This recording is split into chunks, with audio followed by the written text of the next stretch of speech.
reports of an alleged drone attack causing a large explosion in a nearby location in West Darfur on 7 December. Drones also continue to extend the reach of the fighting beyond Darfur and Kordofan region. Last Friday, multiple explosions were reported in Atbara in River Nile State due to drone strikes reportedly targeting power stations, triggering widespread blackouts in the area. We have teams in all these locations. Mr. President, this is OCHA's 10th briefing to the Security Council on Sudan this year. Month after month, we have highlighted deadly attacks against civilians, spiraling needs, and the complex array of impediments that delay or block efforts to reach the millions of people who require urgent, life-saving humanitarian support. We have urged the Council to use its collective influence and the full set of tools at its disposal to reduce the unacceptable risks civilians continue to face. We have pressed for de-escalation and peace. We have appealed for additional funding so that the local and international responders working in nearly impossible circumstances have the support and resources they need to deliver their work. But over the past year, we have seen yet more atrocities and a further hardening of the apparent impunity that fuels them. Increasingly sophisticated weaponry flowing into the country has caused the violence to spread further, deepening food insecurity and new areas falling into famine conditions. Additional waves of displaced civilians fleeing for their lives, including across borders, with broader regional destabilization effects growing. Humanitarian organizations being forced to cut back on life-saving programs, just as the needs continue to grow. Relentless attacks on humanitarian personnel and health workers. Repeated targeting of essential infrastructure. Despite the challenges, Mr. President, the humanitarian response continues, with 16.8 million people receiving some form of humanitarian support since January this year alone. Our system is under unprecedented strain and increasingly under direct attack, but it continues to deliver. Mr. President, as the Emergency Relief Coordinator, Tom Fletcher said during his briefing to this Council in October, we need to find ways to act with greater courage and collective purpose in the face of this absolutely devastating crisis. We therefore renew our call for urgent concerted engagement and action along 3 tracks. First, on protection, the Security Council must send a strong, unequivocal message that attacks directed against civilians, indiscriminate attacks, sexual violence, and other shameless violations of the most basic tenets of international humanitarian law will not be tolerated. Women continue to carry a disproportionate share of this crisis. The Council cannot allow the horrors that unfolded in Al-Fasher, despite repeated warnings, to occur again in El Obeid, again in Kadugli, in Dilling, or elsewhere. You should please use your collective influence with the warring parties. Second, access. Humanitarian workers, including the local partners who remain at the forefront of our collective efforts, our dear humanitarian colleagues, must be able to do their work safely and without interference. We continue to strengthen the United Nations presence on the ground in all areas of need, including across the Darfur and Kordofan regions. We have colleagues in these locations. We do not feel safe. Our courageous teams need clearer guarantees so that they can operate safely. Life-saving humanitarian supplies need to flow freely via all necessary routes, whether across lines or borders. In this regard, I note our appreciation to the Sudanese and Chadian authorities for having kept the crucial Adre border crossing available for humanitarian movement. We renew our request that this authorization be extended indefinitely and that increased support for host communities and refugees in Chad and other areas continue, and in other neighboring countries. And finally, peace. With another grim milestone in this nightmarish war approaching, renewed efforts are needed now more than ever to halt the fighting, to stop the arms flow that are fueling the conflict, and to move the parties towards the inclusive and lasting nationwide ceasefire that is so desperately needed. I thank you. I thank Ms. Vosorno for her briefing. I now give the floor to Mr. Cameron Hudson. Thank you, Mr. President, members of the Security Council. I'm grateful for the opportunity to discuss the evolving crisis in Sudan and to offer my perspective as an independent political analyst who has spent nearly 25 years engaged in international efforts to achieve a lasting peace, civilian rule, and enduring stability in this increasingly contested country and region. At no point in Sudan's modern history has the state, its institutions, or its people been under such enormous threat from both internal and external forces. The risk of partition, breakup, and new catastrophic levels of violence and death are real and will be further realized if aggressive actions are not taken to end the fighting. Be assured, the effects of such an outcome will not be confined to Sudan, but will destabilize an already fragile Horn of Africa and send shockwaves of refugees and extremists across the Sahel, the Red Sea, and the Mediterranean. For nearly 1,000 days, Sudan has been under attack. In that time, this body has warned of the risk of mass atrocities and state fracture. But talk of warning ignores what is already happening. The question is whether, when faced with these shocking realities, the international community will cease simply admiring the problem and take measurable actions that impose costs on the perpetrators and their enablers, offer hope to the victims, and compel the parties towards peace. The same question was posed at the start of the war, when the RSF sacked the West Darfur capital of Janina in a bout of violence so vicious and intentional that the Biden administration then called it what it was: genocide. Had the world responded to that killing with adequate resolve, perhaps we would not be here today. Instead, we are seeing a severe escalation of this conflict. Since the Rapid Support Forces militia completed their takeover of El Fasher in October, the truth around what has transpired is only beginning to emerge. Their crimes represent the worst transgressions of this war, and possibly in all of Sudan's modern history. There is simply no comparison. A city of roughly 1 million people a year ago, El Fasher today has only 70 to 100,000 people remaining. As many as 150,000 are unaccounted for, and thousands, if not tens of thousands, have been killed. The only thing worse than these crimes is knowing that they are not over, and that they will be repeated in the days, weeks, and months ahead if you do not respond. The RSF has now set its strategic sights on the neighboring Kordofan states. The siege there now extends to the cities of Dilling and Kadugli, which are already suffering under a famine declaration. With no food, functioning hospitals, or route out of the cities, these populations now have virtually no means of survival. This begs the question: what possible tactical or strategic reason does the RSF have for targeting civilians after the army has already withdrawn? And what, if any, consequences will they suffer for these blatant war crimes? Left unchecked, in the coming days, an all-out battle for the control of the city of El Obeid, the capital of North Kordofan state, will emerge. This promises to be the largest and perhaps most destructive battle yet, not merely because of the city's strategic location at the country's crossroads, nor because the city now plays host to well over 1 million vulnerable people, but because over the course of the last year, this conflict has been transformed.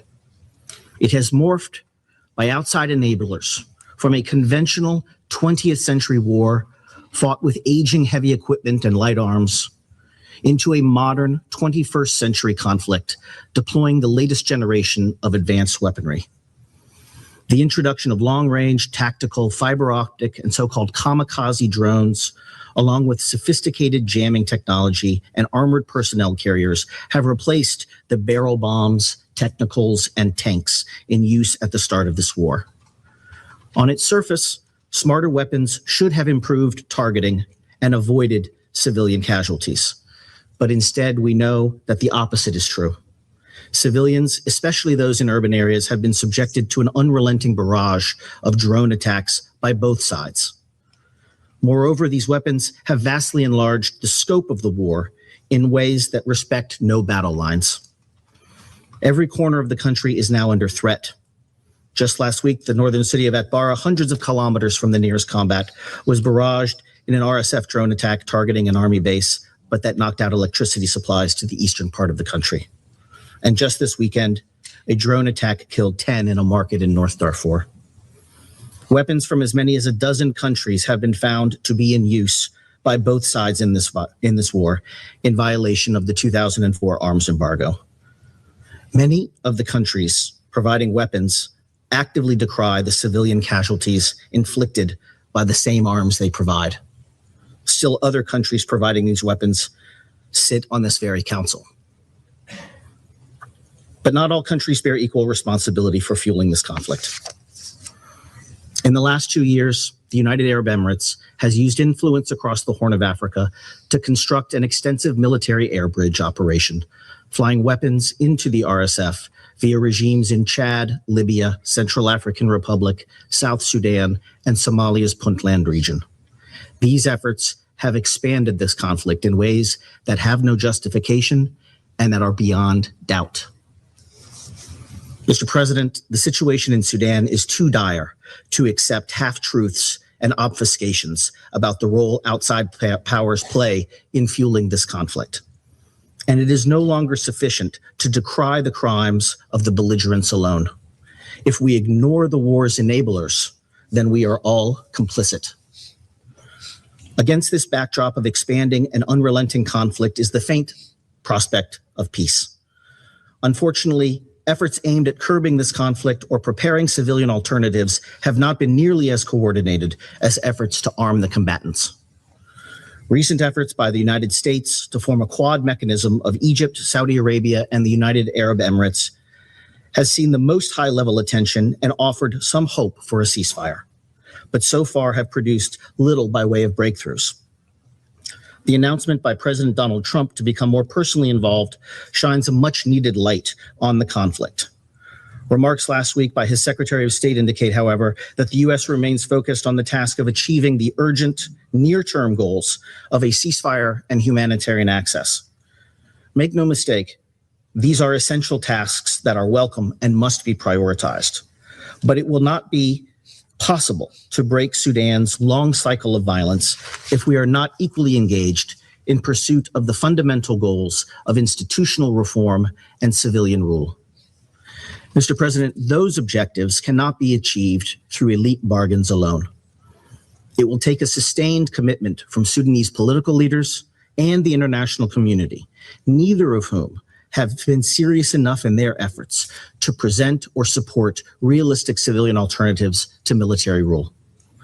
But the Sudanese cannot do it alone.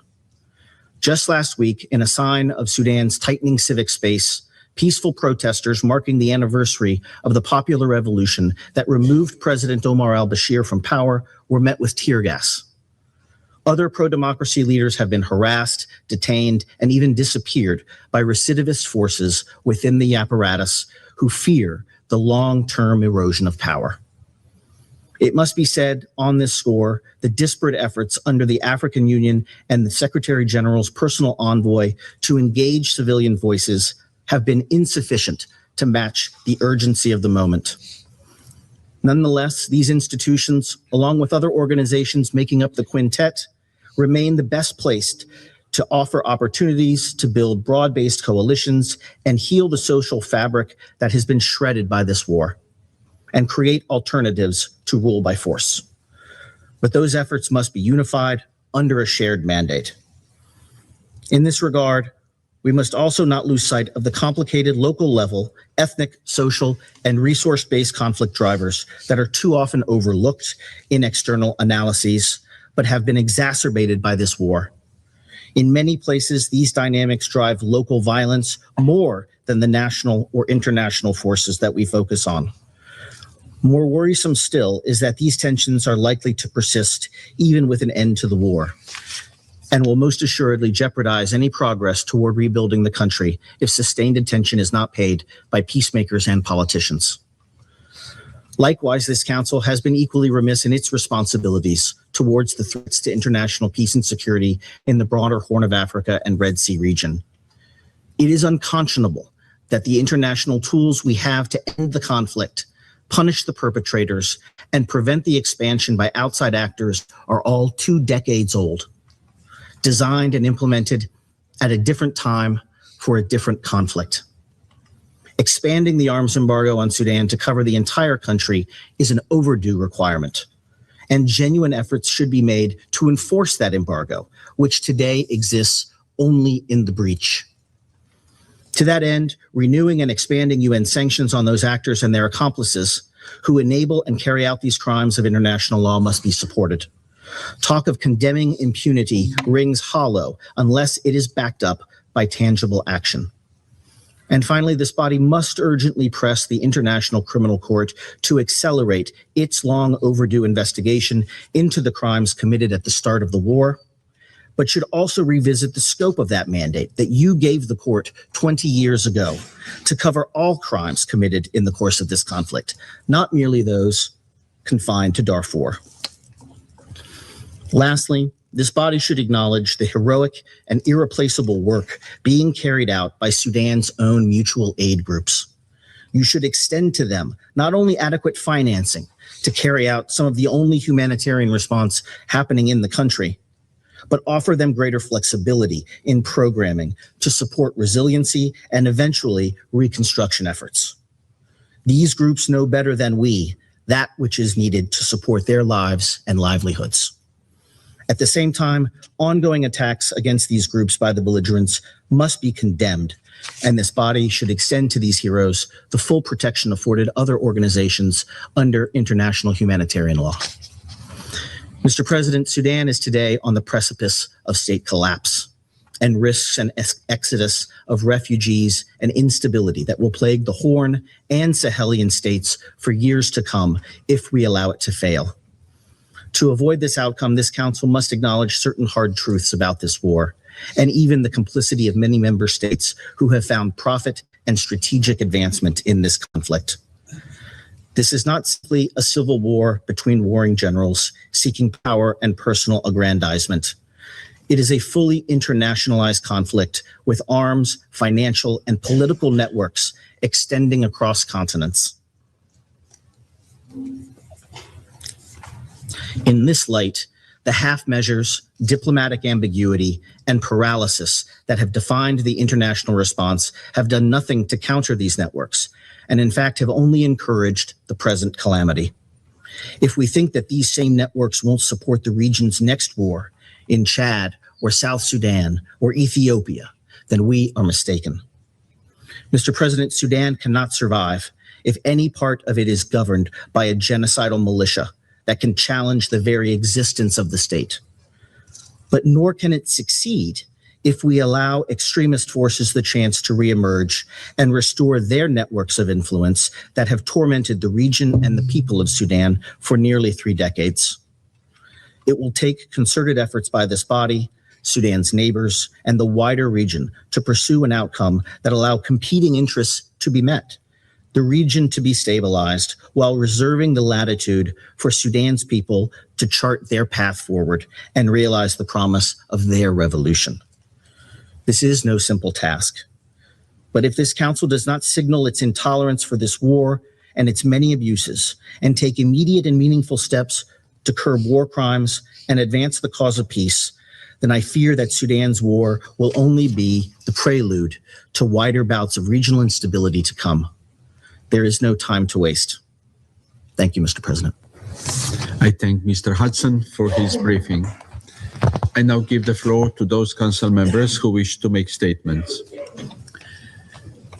I give the floor to the representative of Algeria. Thank you, Mr. President. I have the honor to deliver this statement on behalf of the A3+, namely Guyana, Sierra Leone, Somalia, and my own country, Algeria.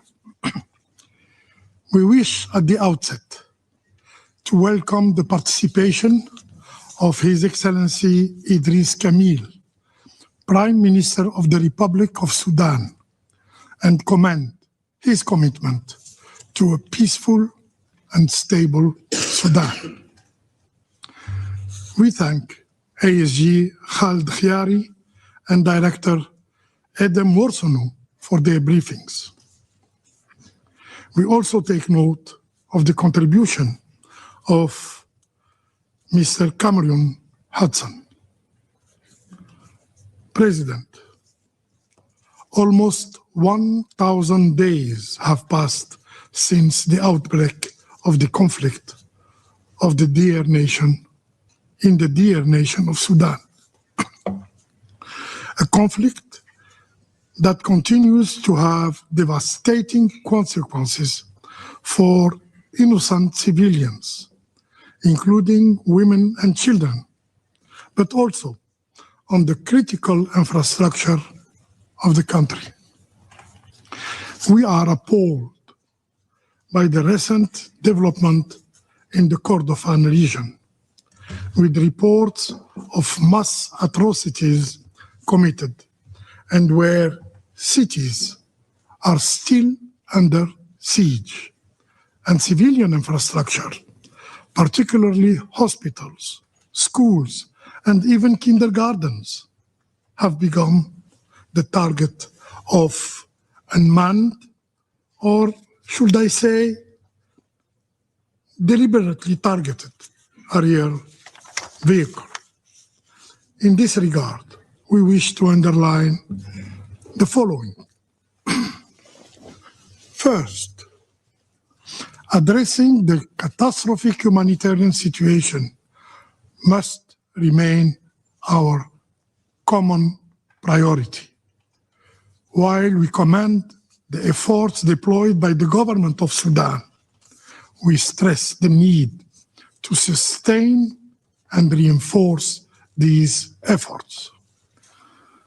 We also call for continued coordination with international partners for the delivery of humanitarian assistance to all those affected by the conflict. The alarming developments in Kordofan, combined with the already dire situation in Darfur, have naturally led to increased humanitarian needs. In this context, we commend the effort deployed by OCHA in engaging all actors on the ground, particularly the government of Sudan, to alleviate the suffering of innocent civilians. However, these international efforts cannot yield concrete results without predictable and sustainable financing for the humanitarian response plan, which is around 36% funded only. We therefore call for an urgent scaling up of international funding. Second, President, the solution to the conflict cannot be reached only through the use of force. Only inclusive dialogue and genuine negotiation can lead to a durable solution. Only that is Sudanese-led and Sudanese-owned, and enjoying support from the broader international community. There has to be a space for international diplomacy, for international mediation, to bridge the positions and views in full respect of the national sovereignty, unity, and territorial integrity of Sudan with the single legitimate government. However, these diplomatic efforts and initiatives need to be further coordinated while preserving the central role of the African Union and the United Nations through the Secretary General personal envoy, Mr. Ramtan Lamamra, and building on the achievement realized within the framework of the Jeddah process.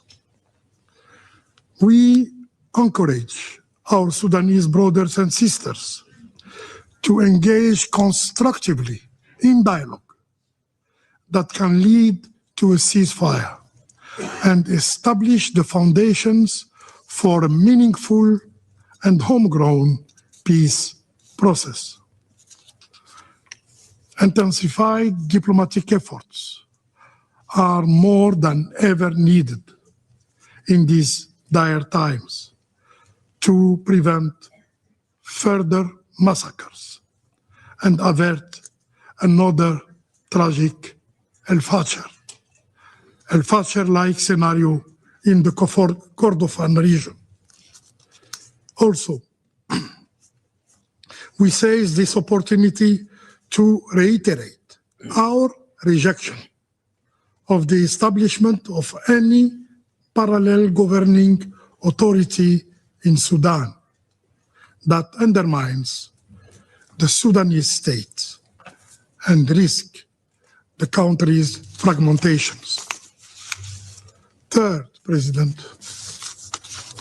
the committed atrocities cannot go unpunished. The massacres perpetrated during this conflict, particularly those committed by the Rapid Support Forces in Al-Fasher, in Al-Janeina, in Zamzam camp, in Wad Madani, and in the Kordofan region, to mention only a few horrific cases. These massacres must be met with accountability. The Rapid Support Forces have not only demonstrated complete disregard for international law, but they have consistently broadcasted their heinous and barbaric crimes with complete impunity. Accountability must therefore be pursued using the available tools at the disposal of the international community. And to this very council, particularly sanctions, investigations, and possible prosecution. These measures should not only target those who kill, torture, starve, or maim innocent people, but also those who enable, who finance, who facilitate such crimes. We strongly condemn the recent drone attacks against a logistical base of UN-ISFA in Kadugli, which resulted in the death of 6 peacemakers from Bangladesh. And we stress the need for a thorough investigation and full accountability. And we extend our deepest condolences to the families of the victims and to the government of Bangladesh. Mr. President, dear colleagues, we reiterate our call for the public and firm condemnation of the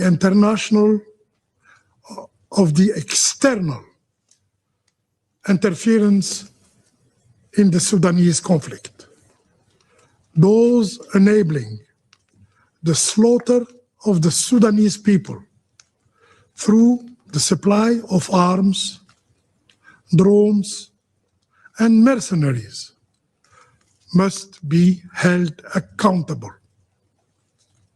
Enough suffering in Sudan, enough bloodshed. It's time for restraint. It's time for dialogue. It's time for peace. I thank you. I thank the representative of Algeria for the statement. I give the floor to the representative of the United Kingdom. Thank you, President, and I thank the briefers for their remarks. The United Kingdom condemns the drone strikes on the UNISFA base in Kadugli on 13 December, which killed 6 UN peacekeepers and injured 9 others. Our thoughts are with the families of those killed and all those affected. Those responsible must be held to account. I'll make 3 points. First, as my Foreign Secretary has said, the atrocities in Sudan scar the conscience of the world. We all witnessed the horrific violence against civilians in El Fasher during the Rapid Support Forces assault, including reports of targeted killings, often on the basis of ethnicity, mass executions, torture, and sexual violence. And today, as we've heard in this room, the fighting is intensifying in the Kordofan region. These atrocities must end, and the perpetrators be held to account. This month, the UK sanctioned 4 senior RSF commanders suspected of atrocities in El Fasher. The United Kingdom has repeatedly condemned the violence perpetrated by both the RSF and the Sudanese armed forces since the conflict began. This includes reports of aerial bombardments, attacks on peacekeepers, food convoys, hospitals and schools, and the systematic use of rape, particularly impacting women and girls. We've also condemned restrictions on aid, including the expulsion of World Food Programme staff. We call on both sides to end the fighting and protect civilians.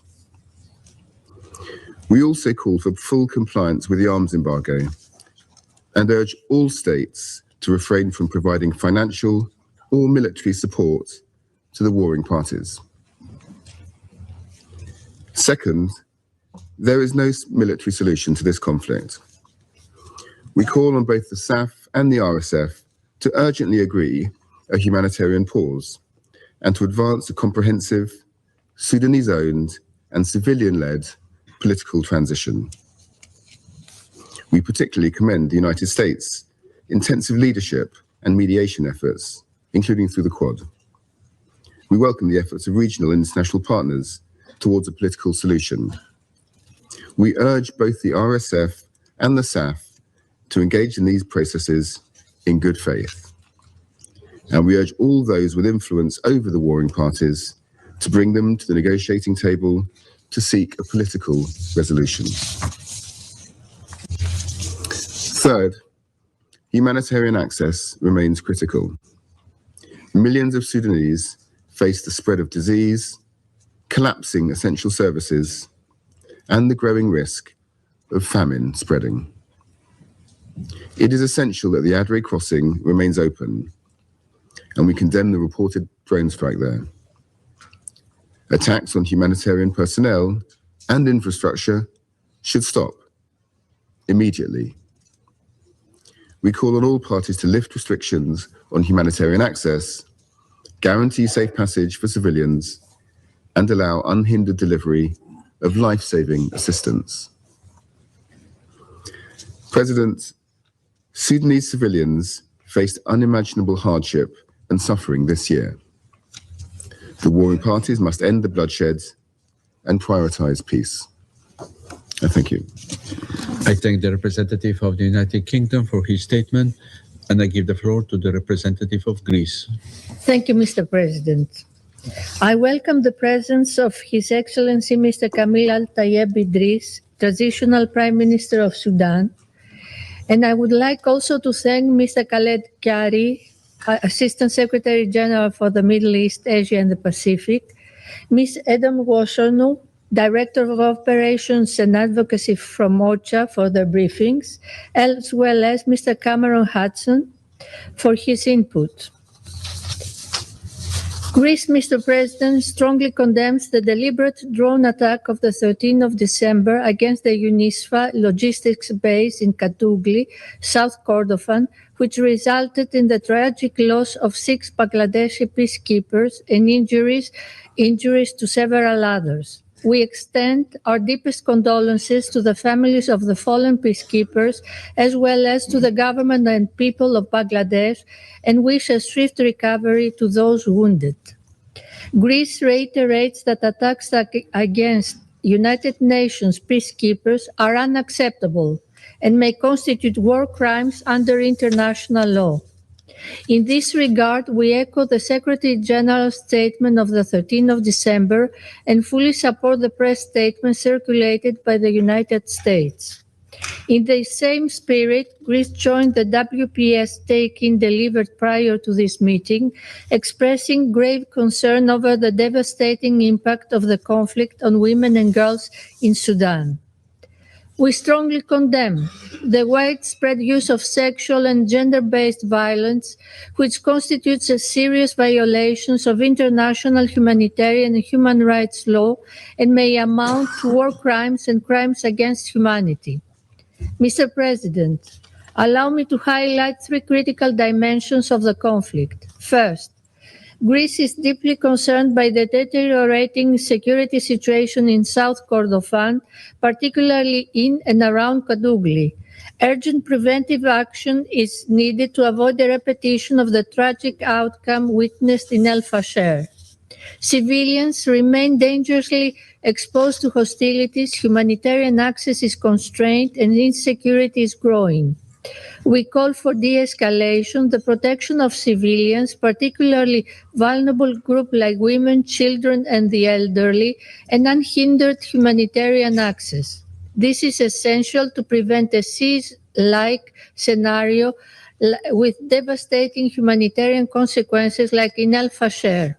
Second, Greece reiterates that there cannot be a military solution to the conflict. Both the SAF and the RSF must engage constructively, and in good faith, we need international stakeholders to pursue a negotiated path forward. We urge their full and unconditional cooperation with the UN, the African Union, IGAD, and other relevant partners, including the Secretary General's personal envoy, Mr. Lamamra, to advance an immediate cessation of hostilities and a credible political process. Accountability for violations of international humanitarian and human rights law remains essential, nevertheless, in all stages of this process. Third, the humanitarian situation has reached unprecedented levels of severity. More than 10 million people are displaced, while famine and disease threaten populations trapped in besieged areas. We continue to stress the urgent need for the rapid, safe, and sustained delivery of humanitarian assistance in full respect of international humanitarian law. Children continue to suffer disproportionately, and all parties must immediately cease and prevent any violations against women and children, including recruitment, killing, maiming, and sexual violence. Mr. President, in concluding, Greece reaffirms its firm respect for the sovereignty, unity, and territorial integrity of Sudan. All efforts toward resolving the conflict must remain Sudanese-owned, Sudanese-led, in full accordance with international law and the principles of the UN Charter. Preserving Sudan's unity, sovereignty, and territorial integrity is essential to avoid further fragmentation of the country, regional destabilization, and prolonged human suffering.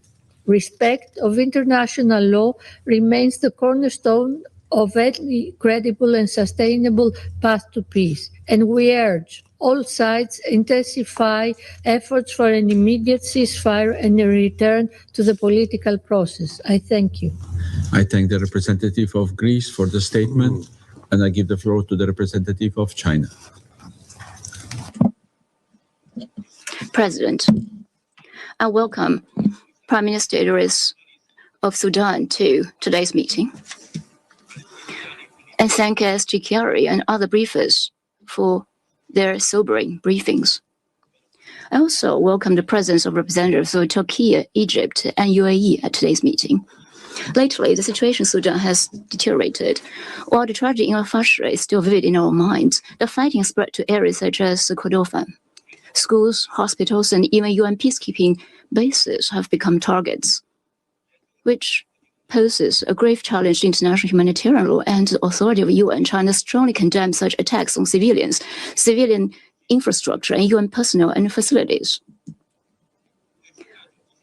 To the families and the victims, we send our deepest condolences. We support a full investigation into these atrocities in accordance with international law to bring perpetrators to justice as soon as possible. To help Sudan end conflict and achieve peace, stability, and development at an early date, the international community must make greater efforts. I'd like to make 4 points. First, the urgent priority is to end the hostilities. This conflict, nearly 3 years on, has caused the world's largest humanitarian disaster today.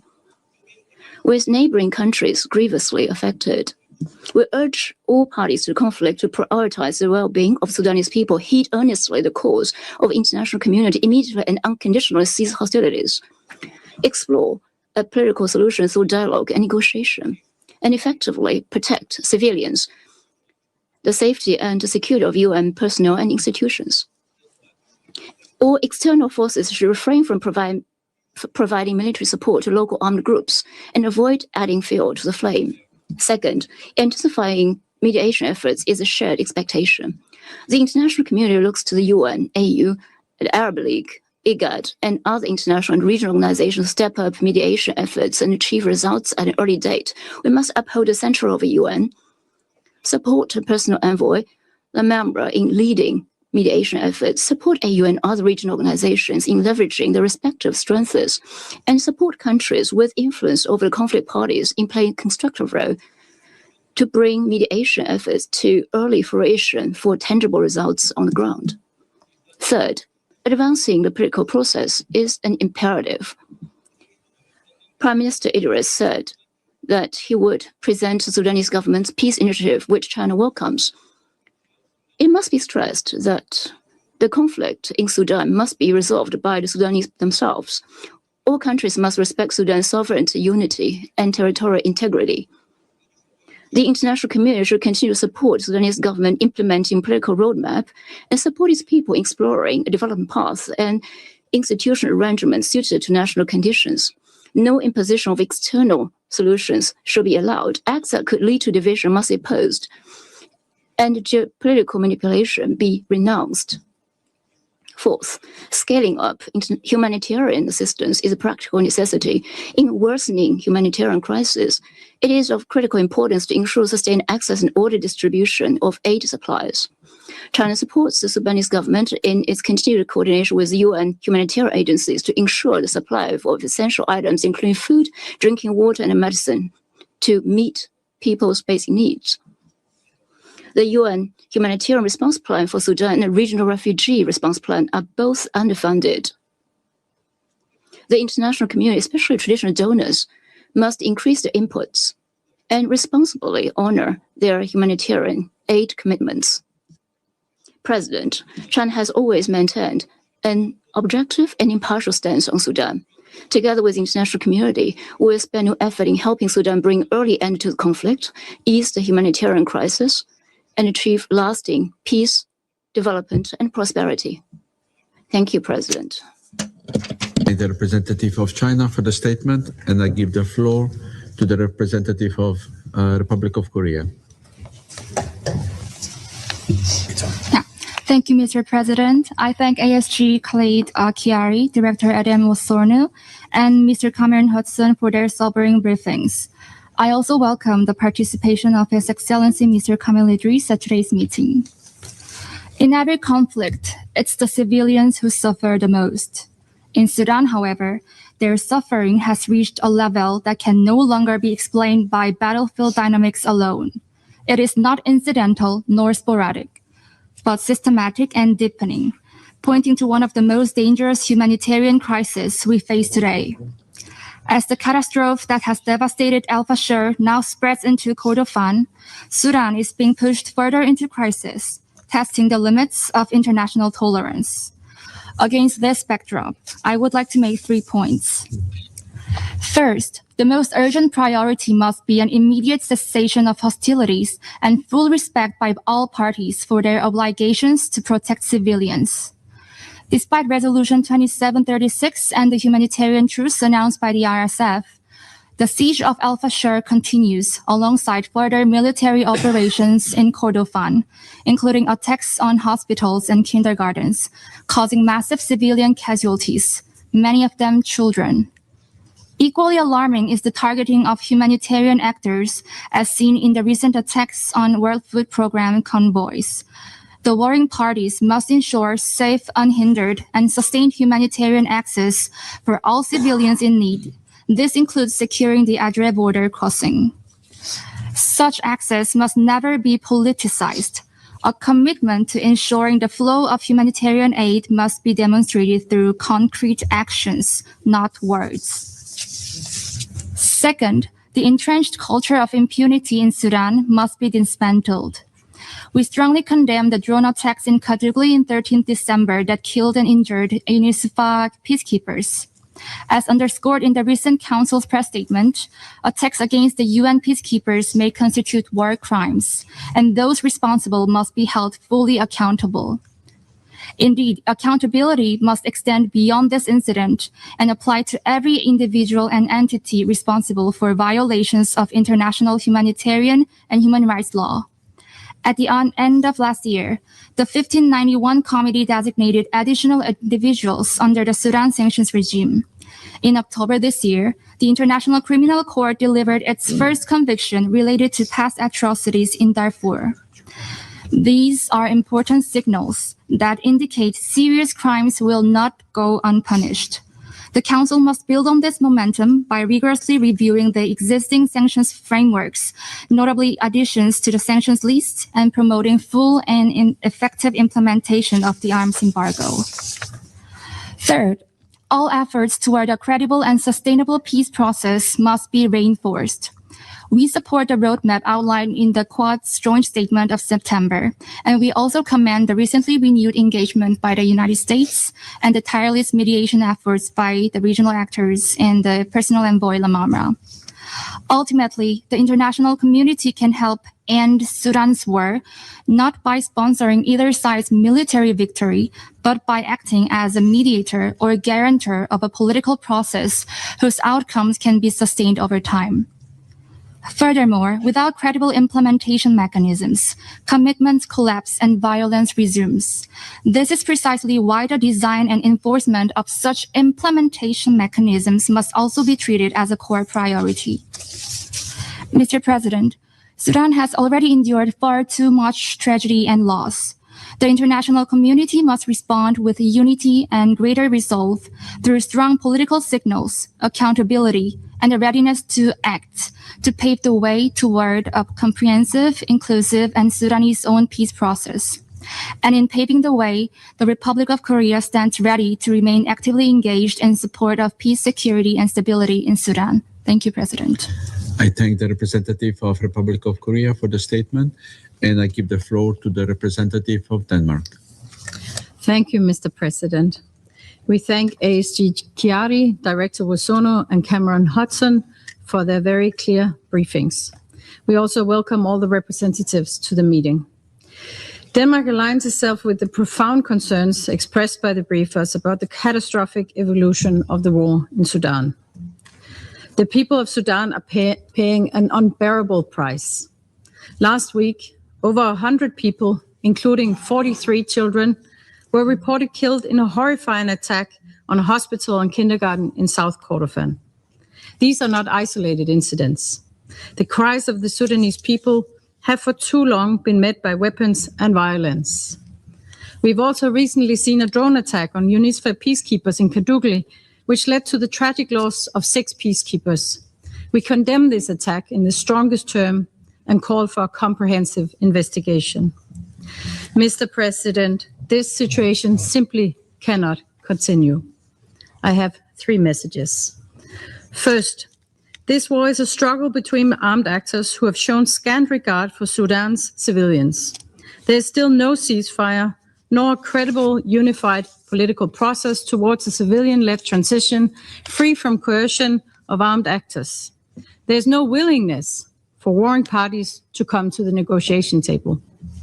We implore the warring parties to immediately agree on a ceasefire and create space for a genuine, inclusive, civilian-led process capable of preserving Sudan's unity and lifting the country out of this tragedy. To external actors who continue to supply arms or provide other forms of military support, we urge you to stop fueling this war. You must comply with the arms embargo issued by this council. Thousands have died and millions of innocent people continue to suffer. We support efforts of regional and international mediators, including the AU, UN, IGAD, the League of Arab States, the EU, and the Quad. These efforts must respond both to the needs of the Sudanese people and to the lack of political will by the parties to silence the guns. This requires a unified diplomatic front by the international community, consolidation of mediation tracks, targeted sanctions, no external military interference, and real accountability. Civilian voices, including women's, must also be heard. Mr. President, my second point. Frontlines have expanded from Darfur into large parts of Kordofan and beyond. The fall of El Fasher to the RSF after more than 500 days of siege, accompanied by reports of systematic killings, sexual and gender-based violence, and the destruction of critical infrastructure, was in brazen defiance of Resolution 2736 and international law. We strongly condemn the RSF for these attacks, which must be comprehensively investigated with full accountability for those responsible, including through targeted sanctions. The European Union has adopted restrictive sanctions against the RSF's second-in-command. These events represent only a fraction of the atrocities committed. We stress that all perpetrators must be held to account for grave violations, regardless of affiliation. Mr. President, my final and third point. Nearly 14 million people, a quarter of the population of Sudan, have been forced to flee their homes, either internally or into neighboring countries. Famine continues to spiral in El Fasher and Kadugli as markets collapse, livelihoods are destroyed, and access to basic services disappear. This disaster is compounded by lack of adequate funding.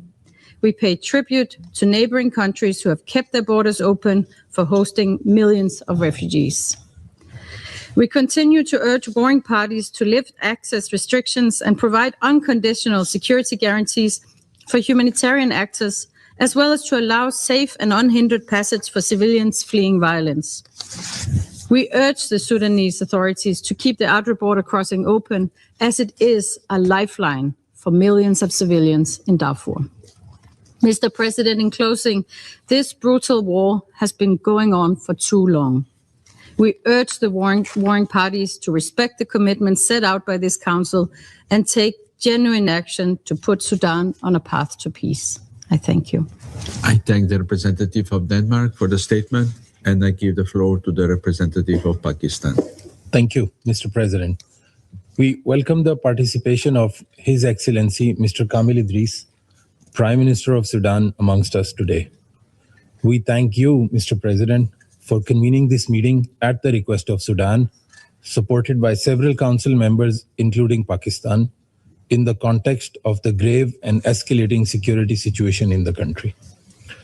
We thank ASG Khalid Khayari and Director Edem Vusornu of OCHA for the insightful briefings. We also take note of the remarks by the CSO representative, Mr. Hudson. As we heard from the briefers once again, Sudan's crisis is deepening, and the cost is being paid most acutely by the civilians.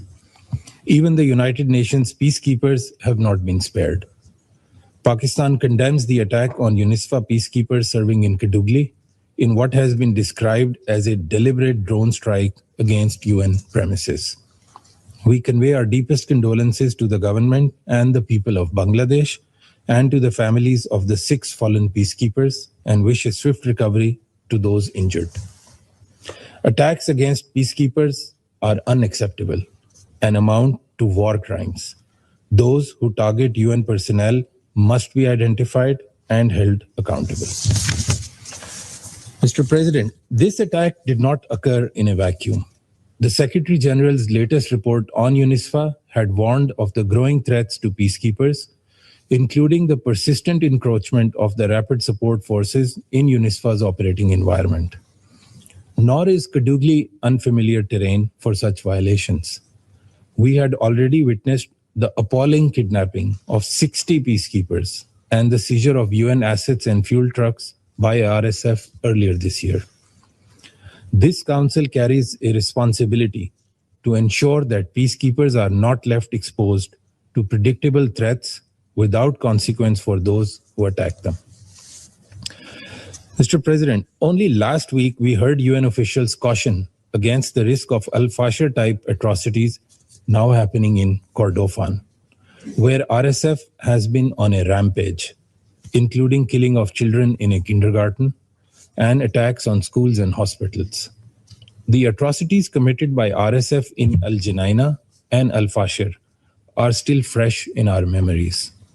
Before Al-Fashir fell, this council and the broader international community were warned repeatedly of the consequences of inaction. Resolution 2736 demanded that the siege of Al-Fashir be lifted and called for protection of civilians and humanitarian access. Yet, we saw defiance on the ground, followed by catastrophic outcomes, undermining the credibility of the Council. The lessons from these massacres are clear. Where siege tactics, starvation, indiscriminate attacks against civilians are not stopped, more grave atrocities follow. We cannot allow Kordofan to become the next chapter in the same tragedy. Recent developments, including attacks on towns such as Baba Nusa and Higlig, underline the risks of regional spillover in Abyei and South Sudan. Mr. President, humanitarian imperatives must also remain central to the Council's work in Sudan.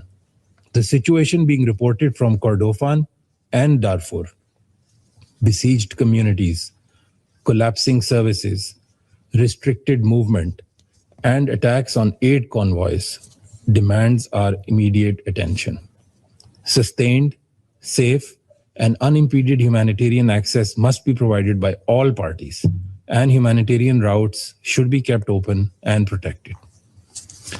Mr. President, Pakistan has consistently encouraged the Council to welcome the steps taken by the Sudanese government in pursuance of its transitional roadmap, including the appointment of Prime Minister, His Excellency Mr. Kamil Idris, and his technocratic cabinet, tasked with alleviating humanitarian suffering and advancing an inclusive political transition.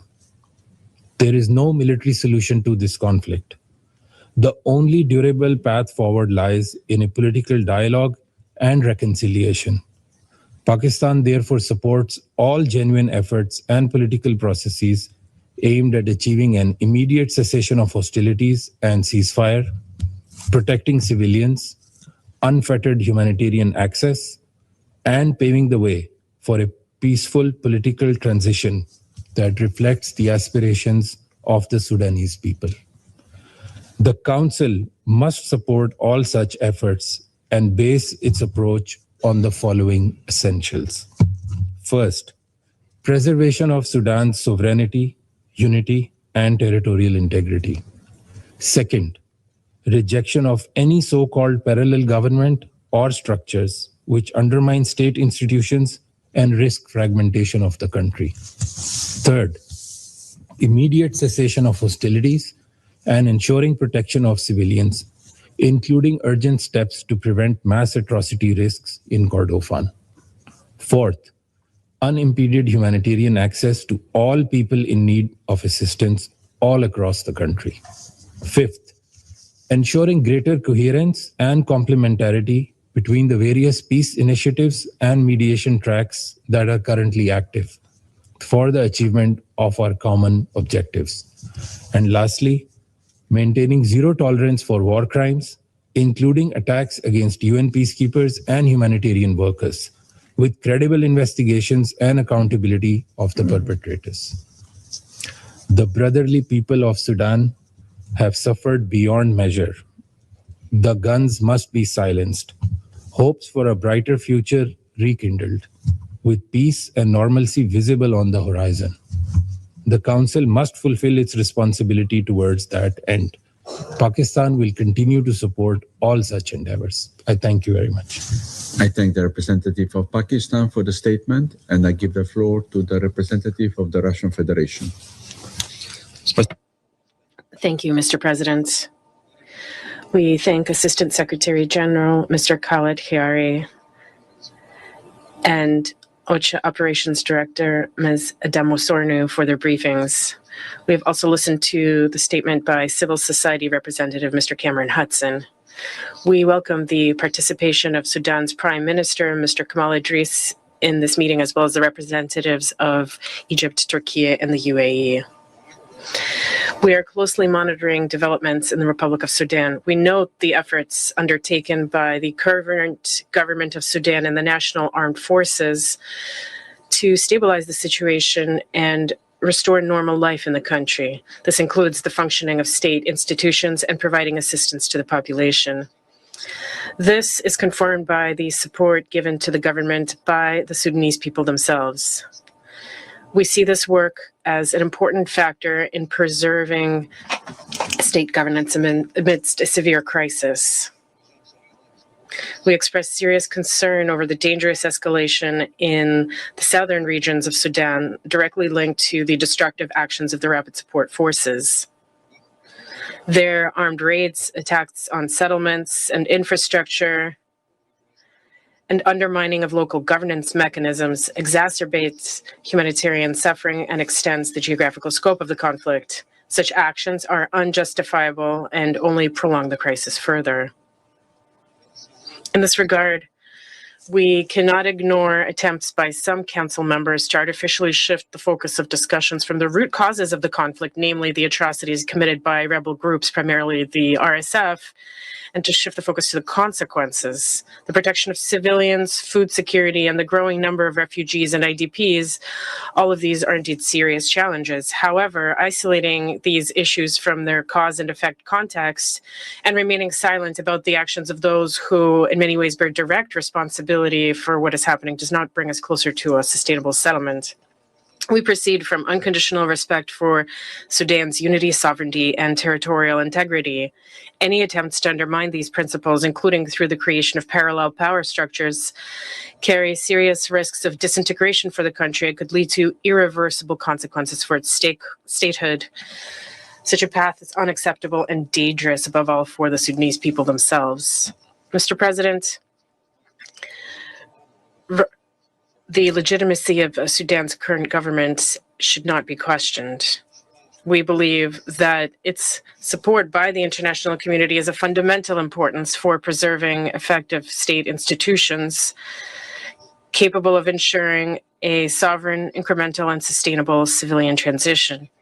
Replacing such institutions from the outside or artificially weakening them will only worsen instability.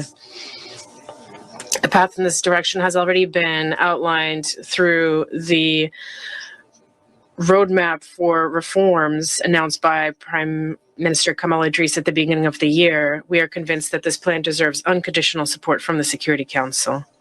The humanitarian situation on the ground remains extremely difficult. At the same time, we believe that improving the effectiveness of the humanitarian response is impossible without closer and more substantive engagement between UN humanitarian bodies and their partners and Sudanese legitimate government. Ignoring national authorities and attempts to work around state mechanisms undermine coordination, create additional risks for personnel, and do not contribute to a sustainable improvement of the situation for the civilian population. A sovereign state must remain the central link in humanitarian response efforts on its territory. The Russian Federation has consistently advocated for a ceasefire without delay and a transition to a political settlement of the conflict. We are convinced that the only viable path to peace is a broad, inclusive, intra-Sudanese dialogue that has not been imposed from the outside and that takes into account the interests of all the major political and social forces in the country. Decisions about Sudan's future must be made by the Sudanese themselves without external pressure or prescriptions. We take note of the various mediation initiatives and efforts aimed at facilitating a settlement. At the same time, we believe that the leading and guiding role in coordinating such efforts, as well as in creating a constructive atmosphere for cooperation between influential regional players, should belong to the United Nations. And most importantly, any initiatives for sustainable political settlements must not be adopted behind the backs of the Sudanese people themselves. It is essential to refer to Khartoum's opinion and its vision of ways to overcome the crisis. We look forward to more vigorous efforts from the Secretary General's personal envoy for Sudan, Mr. Ramtan Lamamra. We hope that following his contacts with the opposing sides and regional partners, the Council will have concrete, well-considered proposals on the parameters for a fair political settlement without infringing on the sovereign right of the Sudanese people to independently determine the future configuration of their state. We are convinced that the Security Council's role in this is to promote de-escalation and national reconciliation, not to deepen divisions. Russia stands ready to continue making a constructive contribution to collective efforts aimed at restoring peace, stability, and unity in Sudan. Thank you for your attention. I thank the representative of the Russian Federation for the statement, and I give the floor to the representative of the United States. Thank you, Mr. President. The United States condemns in the strongest terms the continued horrific violence across Sudan, particularly in Al-Fashir and elsewhere in Darfur and the Kordofan region. We denounce in the strongest terms the December 13th targeting of UN peacekeepers in Kadugli, South Kordofan. Once again, we express our deep condolences to the families of the fallen peacekeepers and the government of Bangladesh. The Trump administration unequivocally condemns the atrocities committed by both the Sudanese armed forces and the Rapid Support Forces. This includes the atrocities committed by the Rapid Support Forces in Al-Fashir and reports of the ethnic targeting of civilians by the Sudanese armed forces in Wad Madani. We further condemn the Sudanese armed forces' use of chemical weapons in violation of the Chemical Weapons Convention. And we must hold Sudan accountable. Accountability is not optional. It's the cornerstone of the convention's credibility. Let me be clear. The onus is on the Sudanese armed forces and the Rapid Support Forces to end this horrifying conflict now. Under President Trump's leadership and at his direct instruction, Secretary Rubio and Senior Advisor Boulos have offered a way forward via a humanitarian truce. We urge both belligerents to accept this plan without preconditions immediately. We also call on all parties to honor their humanitarian commitments, including refraining from attacking civilians and allowing full, safe, and unhindered humanitarian access throughout the country. It is imperative that the relevant authorities extend the opening of the Adre border crossing with Chad past December 31st. There should not be any preconditions to humanitarian assistance delivery or politicization of access. This devastating war, the fall of Al-Fashir, the escalation of the conflict in the Kordofan region, and years of conflict in the heart of Khartoum would not be possible without external financial and military support to the warring parties. Supplying arms to any of the parties prolongs the conflict, and if the weapons are provided to parties in Darfur in the absence of committee approval, is in violation of the UN arms embargo. This needs to stop. Finally, I encourage the 1591 committee to utilize the tools at its disposal, including sanctions, to hold to account those who are committing violations of international humanitarian law or human rights law or atrocities in Darfur. Thank you. I thank the representative of the United States for the statement, and I give the floor to the representative of France. Monsieur le Président, je voudrais tout d'abord remercier le secrétaire général, Monsieur Khaled Khari, et la directrice des opérations du BCH, Madame Eden Wassornou, pour leurs interventions, ainsi que Monsieur Cameron Hudson pour ses remarques. Nous nous réunissons aujourd'hui pour répondre au conflit au Soudan, dont la population civile soudanaise est la première victime. Les forces armées soudanaises, les forces de soutien rapide et leurs alliés poursuivent leurs affrontements meurtriers, notamment au Kordofan. Des acteurs extérieurs continuent de les alimenter, y compris en violation de l'embargo sur les armes au Darfour, renouvelé à l'unanimité en septembre dernier. Ces actions amplifient la régionalisation du conflit. Et cette régionalisation du conflit est déjà en cours, et elle représente une menace durable pour la sécurité et la stabilité de la Corne de l'Afrique, mais aussi de l'Afrique du Nord, de l'Afrique centrale et de la mer Rouge. Le samedi 13 décembre, une attaque de drone à Kadougli contre une base de la force intérimaire de sécurité des Nations Unies pour Abyei, la FISNUA, a coûté la vie à 6 casques bleus du Bangladesh et fait 9 blessés. La France condamne cette attaque avec la plus grande fermeté et exprime sa solidarité avec le Bangladesh. Elle adresse ses condoléances aux familles et aux proches des soldats décédés, ainsi que ses vœux de prompt rétablissement aux blessés. Les responsables de cette attaque devront être identifiés et répondre de leurs actes. Monsieur le Président, je voudrais faire 3 remarques dans le cadre de cette réunion du Conseil de sécurité. Tout d'abord, la France condamne fermement les violences systématiques et persistantes infligées aux civils. À El Fasher, les forces de soutien rapide ont commis des atrocités en violation du droit international humanitaire et du droit international des droits de l'homme. Dans les faits, aucune mesure effective n'est venue donner corps à leur annonce pour mettre en œuvre une trêve humanitaire. Les forces de soutien rapide doivent immédiatement garantir sans discrimination la protection des civils, faciliter les accès humanitaires et tenir pour responsables les auteurs de crimes dans leur rang. Monsieur le Président, nous sommes également préoccupés par les rapports faisant état de violations perpétrées par les forces armées soudanaises, y compris les rapports dans la presse s'agissant d'incidents liés à l'emploi d'armes chimiques.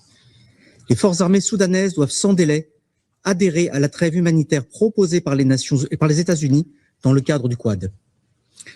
Par ailleurs, toutes les parties en présence doivent se conformer au droit international humanitaire, notamment à l'obligation de garantir l'acheminement rapide et sans entrave d'aide alimentaire, de médicaments et de fournitures essentielles. Elles doivent respecter leurs obligations au titre de la résolution 2736 du Conseil de sécurité, ainsi que les engagements pris dans le cadre de la déclaration de Jeddah, incluant la protection des civils et des travailleurs humanitaires. Il est intolérable que la faim et la famine persistent à cause du cynisme des parties au conflit. Ensuite, il importe de rappeler que les paramètres de résolution de ce conflit sont bien identifiés. Conclusion d'un cessez-le-feu, assorti d'un processus de paix. Des efforts sont en cours pour parvenir à une trêve humanitaire, notamment à travers l'action du Quad pour le Soudan, laquelle rappelle la nécessité de relancer un processus de transition inclusif et transparent qui ne soit contrôlé par aucune des parties au conflit. La France soutient le Quad, de même que tous les efforts en faveur de la paix au Soudan, notamment le travail de l'envoyé personnel du secrétaire général, M. Ramtan Lamamra, ainsi que l'implication dans la résolution de crise de l'Union africaine, de l'IGAD, de la Ligue des États arabes et de l'Union européenne. Monsieur le Président, Le dialogue interactif informel, organisé à la demande du Danemark et du Royaume-Uni le 16 décembre dernier, a permis d'exprimer le soutien du Conseil à ces médiations et à leur coordination. Cette réunion a été l'occasion de rappeler l'importance d'une pleine inclusion de la société civile soudanaise dans toute sa diversité, et en particulier l'inclusion des femmes soudanaises dans les processus politiques en vue de parvenir à une paix durable. C'est cette société civile qui agit aujourd'hui en première ligne pour soutenir les populations affectées par les combats. À travers notamment les salles d'intervention d'urgence, ERR, cette société civile porte l'espoir d'un Soudan pacifié, uni et non militarisé. Enfin, le Conseil de sécurité doit peser de tout son poids pour accompagner les efforts de paix. C'est une nécessité pour appeler les parties au conflit à s'engager de toute urgence et de bonne foi dans des négociations en vue d'une solution politique. C'est également une nécessité pour tenir comptable les responsables d'atrocités contre les civils. La France soutient, en ce sens, le recours aux sanctions individuelles au titre du régime 1591. Le Conseil doit agir maintenant, alors qu'il en va de la préservation de l'unité du Soudan, ainsi que de la stabilité de la région. Il est indispensable de se montrer à la hauteur des aspirations du peuple soudanais à la liberté, à la paix et à la justice après la révolution de décembre 2018. Je vous remercie. I thank the representative of France for the statement, and I give the floor to the representative of Panama. Gracias, señor presidente. Panamá agradece las intervenciones del secretario general adjunto, Khaled Kiari, de la señora Edem Wosurno, de la Oficina para la Coordinación de Asuntos Humanitarios, y analista independiente, señor Cameron Hudson. Damos la bienvenida a su excelencia, doctor Camil Idris, primer ministro de la República de Sudán, y agradecemos su participación en esta reunión. Reconocemos la presencia de los representantes de los países que nos distinguen con su participación. Panamá condena enérgicamente el ataque con drones del 13 de diciembre contra la base logística de la UNISFA en Kadugli, que causó la muerte de 6 cascos azules de Bangladesh y dejó varios heridos. Extendemos nuestras condolencias al gobierno y al pueblo de Bangladesh, así como a las familias de quienes dieron su vida mientras servían bajo la bandera de las Naciones Unidas. Hacemos eco del comunicado del secretario general en afirmar que los ataques contra el personal de mantenimiento de la paz son injustificables y pueden constituir crímenes de guerra conforme al derecho internacional. Este ataque, en un contexto caracterizado por la intensificación de los combates y la crisis humanitaria, evidencia un entorno cada vez más peligroso en el que opera el personal de mantenimiento de paz y las organizaciones de sociedad civil que brindan asistencia a la población a un gran riesgo personal. Desde octubre de 2025, con el recrudecimiento de la violencia en Al-Fasher, hemos recibido múltiples informes de noticias y ataques sumamente alarmantes desde Sudán. Las condiciones que enfrenta la población civil evidencian una crisis de protección de proporciones extremas. Ninguna persona debería tener que someterse a vivir bajo estas condiciones. La magnitud y escalada de la violencia, incluyendo ataques indiscriminados contra la población civil, con drones y armamento cada vez más sofisticados, evidencia la urgencia de establecer medidas concretas para proteger a quienes se encuentran en situación de mayor vulnerabilidad. Llamamos a todas las partes a cesar las hostilidades, priorizar la protección de los civiles y participar plenamente en los canales de mediación en curso, a la vez que recordamos la obligación del Estado en garantizar la seguridad e integridad de la población a la que sirve. Panamá reconoce y valora los múltiples esfuerzos de mediación en curso, tanto a nivel regional como internacional. En este sentido, reconocemos el rol activo del Quad, la Unión Africana y las iniciativas regionales que buscan facilitar el diálogo entre las partes y son elementales en la promoción de una solución pacífica y sostenible al conflicto. Señor presidente, el contexto actual revela una verdad ineludible. En un conflicto de esta magnitud no hay ganadores, mientras la población civil siga pasando el precio de la violencia, que además, lamentablemente, continúa alimentada por la provisión de armas, financiamiento y apoyo por parte de actores externos, en lugar de ejercer la influencia que tengan a su disposición para motivar a las partes a cesar hostilidades, cesar la violencia, detener las atrocidades y respetar los derechos humanos. El contexto actual revela, al mismo tiempo, hacemos un llamado a reforzar la protección de frente a la persistencia de la violencia sexual y de género ejercida contra mujeres y niñas. La violencia sexual utilizada como táctica de guerra es un crimen y constituye una violación grave del derecho internacional. Las prioridades deben ser claras: garantizar la protección de la población civil, atender la crisis humanitaria, lograr un cese inmediato de hostilidades, asegurar el respeto a la soberanía e integridad territorial de Sudán y promover la rendición de cuentas por las violaciones al derecho internacional humanitario y de los derechos humanos. Panamá, presidente, reitera su compromiso con un enfoque coordinado, inclusivo y basado en derechos humanos que apoye los esfuerzos de mediación y contribuya a avanzar hacia las condiciones estables, seguras y dignas que el pueblo sudanés merece. Muchas gracias. I thank the representative of Panama for the statement. I shall now make a statement in my capacity as the representative of Slovenia. I thank all briefers for their insight.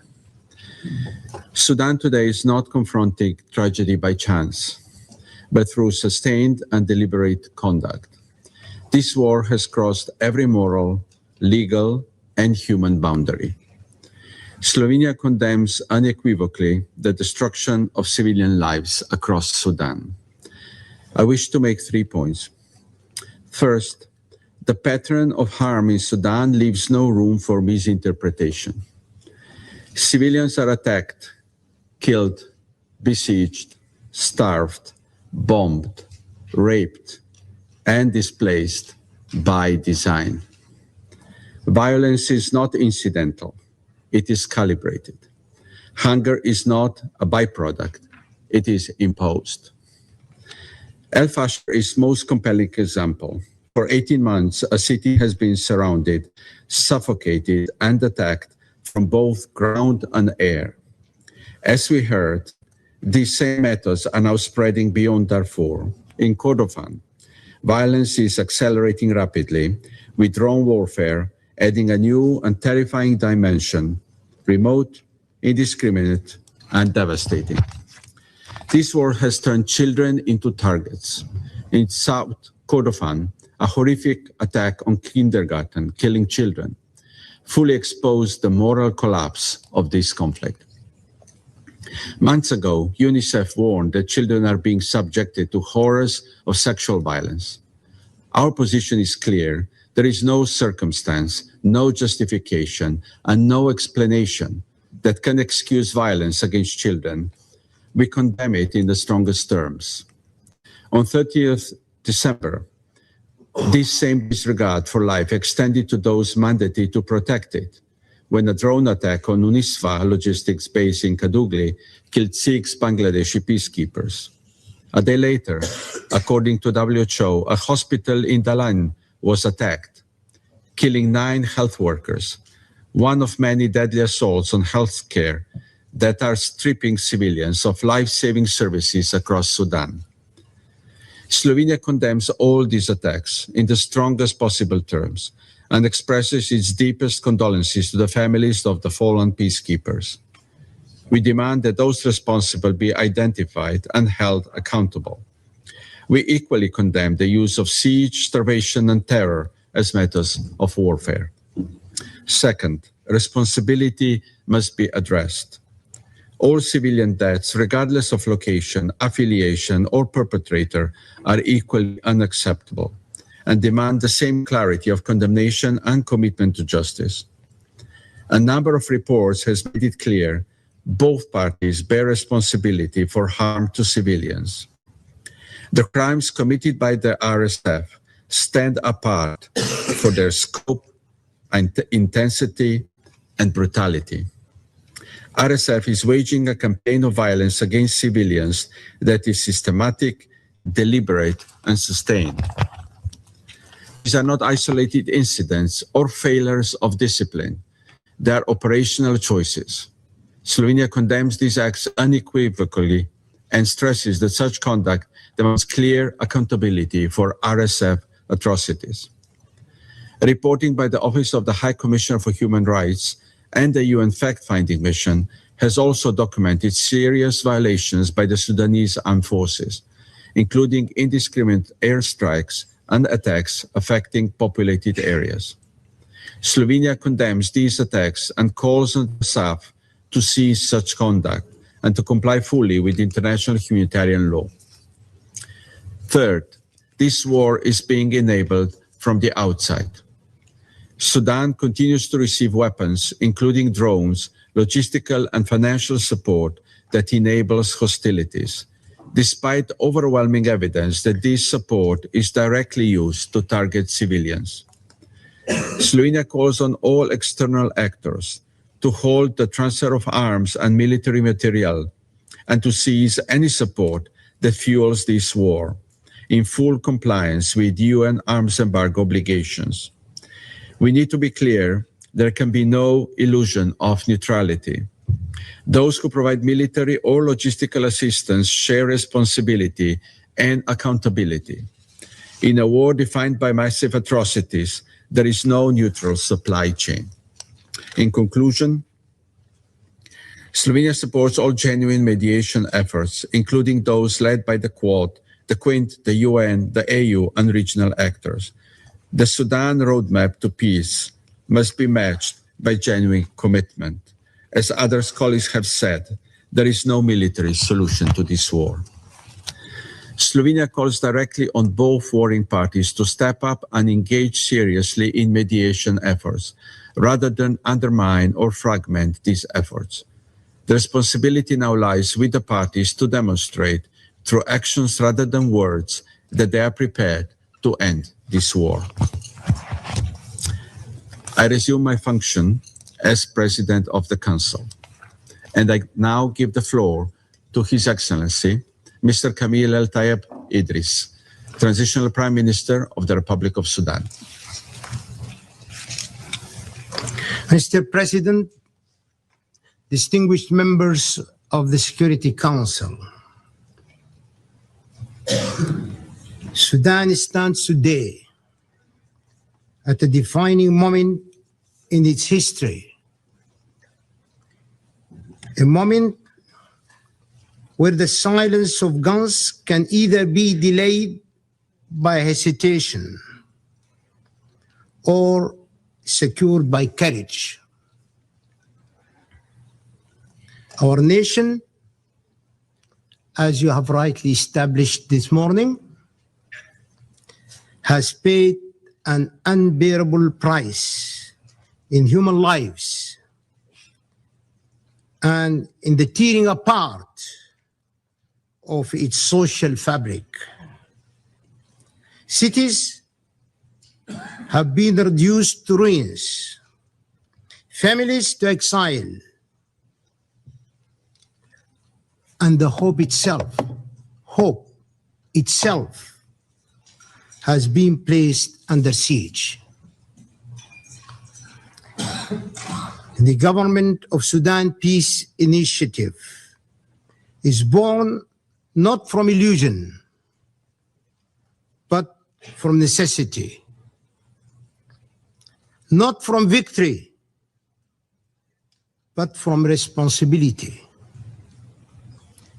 It is a deliberate choice to replace chaos with order, violence with law, and despair with hope. Grounded in international principles and the complementarities and synergies with the American, Saudi, Egyptian, informed by painful experience, this initiative offers a realistic, enforceable, and inclusive framework to protect civilians, end the atrocities, restore state authority, state responsibility, and open the door to national reconciliation. Today, Sudan does not ask for sheer sympathy. I must make this point very clear. We are not here to ask for sheer sympathy from this council. It asks for partnership in securing peace, justice, and dignity for our people. Our initiative is homemade.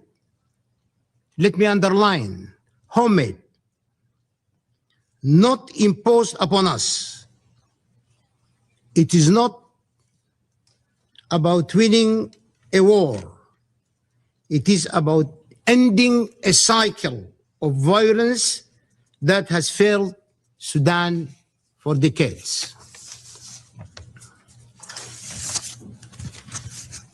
يواجه السودان أزمة وجودية نتيجة للحرب، الحرب الضروس التي تشنها الميليشيا المتمردة، قوات الدعم السريع سابقا،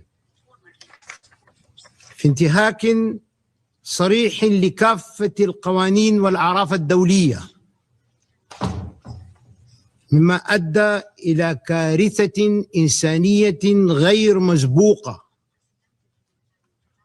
وزعزعة الاستقرار الإقليمي والدولي. من أجل ذلك، وعطفاً على خارطة الطريق التي تم إيداعها إلى مجلسكم الموقر، وتكاملاً مع مبادرة السلام السعودية الأمريكية المصرية، نقدم مبادرة حكومة السودان للسلام التي تعبر عن رؤية حكومة الأمل السودانية المدنية الانتقالية لوضع حد لهذا العدوان المسلح من الميليشيا وداعميها، ولحماية المدنيين، وحقنا للدماء، ووقفا لمعاناة شعبنا، وصونا لوحدة وتراب بلادنا، وحفظا للأمن والسلم الدوليين. الخطوات الأساسية للسلام: أولا، وقف إطلاق النار، إعلان وقف شامل لإطلاق النار تحت رقابة مشتركة من الأمم المتحدة والاتحاد الإفريقي وجامعة الدول العربية، على أن يتزامن معه انسحاب الميليشيا المتمردة من كافة المناطق التي تحتلها، إنفاذا لإعلان المبادئ الموقع في مدينة جدة بتاريخ 11 مايو 2023. ثانيا، تجميع مقاتلي الميليشيا المتمردة في معسكرات محددة، انسحاب مقاتلي الميليشيا وتجميعهم في معسكرات يتم التوافق عليها تحت إشراف مشترك أممي وإفريقي وعربي. تسجيل وفرز مقاتلي الميليشيا المتمردة وجمع البيانات الشخصية البيومترية الخاصة بهم. ثالثا، النازحون واللاجئون والعون الإنساني، تسهيل وتأمين عودة النازحين إلى مناطقهم الأصلية، تسهيل وتأمين العودة الطوعية للاجئين، تسهيل وتأمين انسياب المساعدات الإنسانية للمحتاجين في كل المناطق المتأثرة بالحرب. رابعا، نزع سلاح الميليشيا المتمردة، تنفيذ عملية النزع الشامل للسلاح بمراقبة دولية متفق عليها مع ضمانات بعدم إعادة تدوير الأسلحة. تدابير بناء الثقة، تتخذ حكومة الأمل المدنية السودانية الانتقالية تأسيساً على قرار مجلس الأمن رقم 2736 باعتماد الملكية الوطنية لصنع السلام، تدابير بناء ثقة متعددة لضمان الاستجابة لمبادرة حكومة السودان للسلام، تشمل جوانب سياسية واقتصادية وأمنية واجتماعية تتمثل في الآتي: تدابير السياسية، اتخاذ تدابير بشأن الملاحقة القانونية فيما يختص بالحق العام، وتبنى سياسات تتعلق بشأن مساءلة عناصر الميليشيا غير المتورطة في ارتكاب جرائم حرب وإبادة جماعية أو انتهاكات لحقوق الإنسان وغيرها من الجرائم المعرفة في القانون الدولي، سواء كانوا عسكريين أو مدنيين، مع إخضاع مرتكبي الجرائم للعدالة الانتقالية. عدم حرمان أي مواطن سوداني من استخراج الأوراق الثبوتية ومراجعة البلاغات المدونة، وتوفيق أوضاع كل من يود العودة للبلاد تهيئة لمناخ الحوار السوداني. ثانيا، تدابير الأمنية، دمج الأفراد المستوفين للمعايير المحددة من الدولة في القوات النظامية لحكومة السودان، تنفيذ برنامج نزع السلاح والتسريح وإعادة الدمج المعروف بالDDR للمستوفين بغرض العودة إلى الحياة المدنية، دعم إعادة الدمج من خلال برامج دولية وإقليمية لإعادة تأهيل المقاتلين السابقين وتسهيل اندماجهم في المجتمع. ثالثا، التدابير الاقتصادية، جبر الضرر، دعم المشاريع التنموية في ولايات دارفور وكردفان وبقية الولايات المتضررة عبر تخصيص موارد إضافية حكومية ودولية، فضلا عن مشاريع إعادة الإعمار. خلق مشاريع إنتاجية عبر إنشاء صناديق للتمويل الأصغر بغرض تحسين المستوى المعيشي في المناطق المتأثرة بالحرب. توفير فرص عمل وبرامج تدريب مدني لإعادة تأهيل المقاتلين السابقين وتسهيل اندماجهم في سوق العمل، مع إشراك عناصر الميليشيا غير المدانين في تنفيذ تلك المشاريع.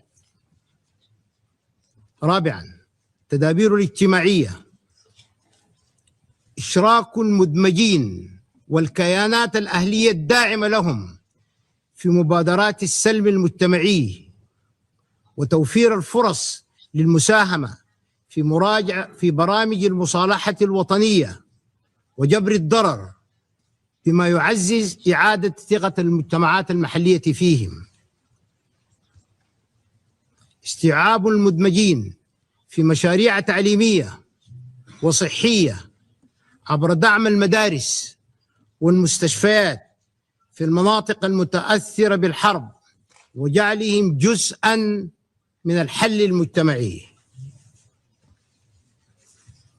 مؤتمرات المصالحة والسلم المجتمعي، عقد مؤتمرات دولية ومحلية جامعة لإعادة ترسيخ السلم المجتمعي والمصالحة والاستشفاء الوطني بالتعاون مع الأمم المتحدة والمنظمات الدولية والإقليمية والمانحين والدول الشقيقة والصديقة لمعالجة آثار الحرب ورتق النسيج الاجتماعي وخلق بيئة مجتمعية معافاة.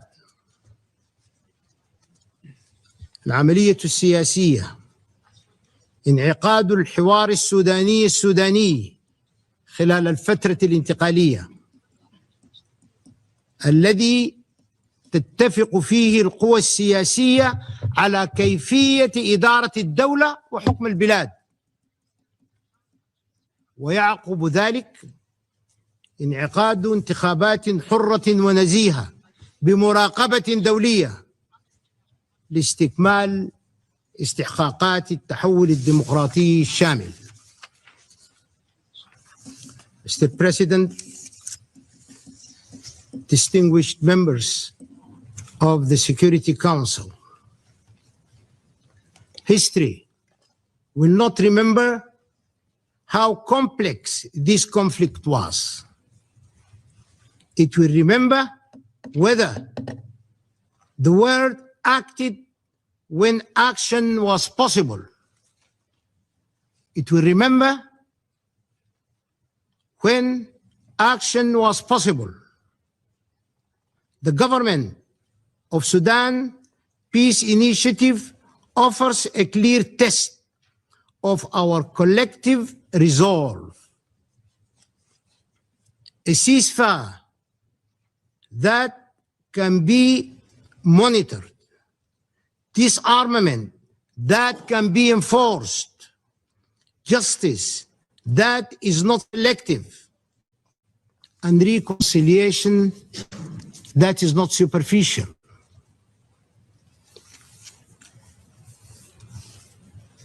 Distinguished members, the initiative affirms a simple and enduring truth. There is no peace without accountability. No stability without a single national authority, and no future without healing. Sudan seeks neither impunity nor endless war. It seeks a just peace anchored in law and safeguarded by the international community. You are the international community. This collective assembly of the Security Council is the full representation of the international community. This initiative can mark the moment when Sudan stepped back from the edge and the international community, you stood on the right side of history. Let this council be remembered not as a witness to collapse, but as a partner in recovery. I am here today, distinguished members of the Security Council, therefore, to seek your undivided attention and full support. Thank you for your attention. I thank His Excellency Mr. Idris for the statement. I now give the floor to the representative of Turkey. Mr. President, I thank ASG Kiari and Director Vosorno for their briefings and Mr. Hudson for the naked truth. I also would like to welcome His Excellency Mr. Kamil Idris, Prime Minister of Sudan. Unfortunately, the conflict in Sudan has turned to a humanitarian catastrophe. Sudan has become the largest displacement crisis in the world, and the numbers are continuing to grow. Turkey defines Sudan's unity, territorial integrity, sovereignty, and independence as one of the basic tenets of our principled approach to the region and Africa as a whole. We are deeply saddened by the recent developments in El Fasher and Kordofan. We strongly condemn the atrocities committed by the RSF against civilians and call for the urgent access of humanitarian assistance to the relevant regions. We also condemn the attack on the logistics base of the United Nations Interim Security Force for Abiy in Kadugli, the capital of South Kordofan. I wish to express Turkey's condolences to the families of the fallen peacekeepers and to the government and people of Bangladesh, and wish a swift recovery. Mr. President, it is only through legitimacy and dialogue a sustainable solution to the conflict can be found. We support regional and international initiatives aimed at ending the conflict, easing the human suffering, and preserving Sudan's unity, stability, and security. The efforts of the international community should turn into an inclusive peace process that will enable a permanent ceasefire, followed by a comprehensive political process, of course, and accountability. In order to contribute to the normalization of the country, Turkish Cooperation and Coordination Agency reopened its office in Port Sudan. Also, Ziraat Katılım Bank has relaunched its operations in the country. Turkish Airlines started Istanbul-Port Sudan flights on September this year. The continued presence of Turkish Embassy in Port Sudan at the ambassadorial level is a clear testament to our determination to stand with Sudan. In these difficult times, we do not remain indifferent to the ongoing humanitarian situation in the country. Turkish hospital in Nayala, the capital city of South Darfur, continues to provide health services to the Sudanese people despite all the setbacks and hardships. In addition to our previous humanitarian aid, 4 Turkish aid ships, 2 of them prepared by the Turkish NGOs, delivered approximately 10,000 tons of aid to Port Sudan since the summer of 2024.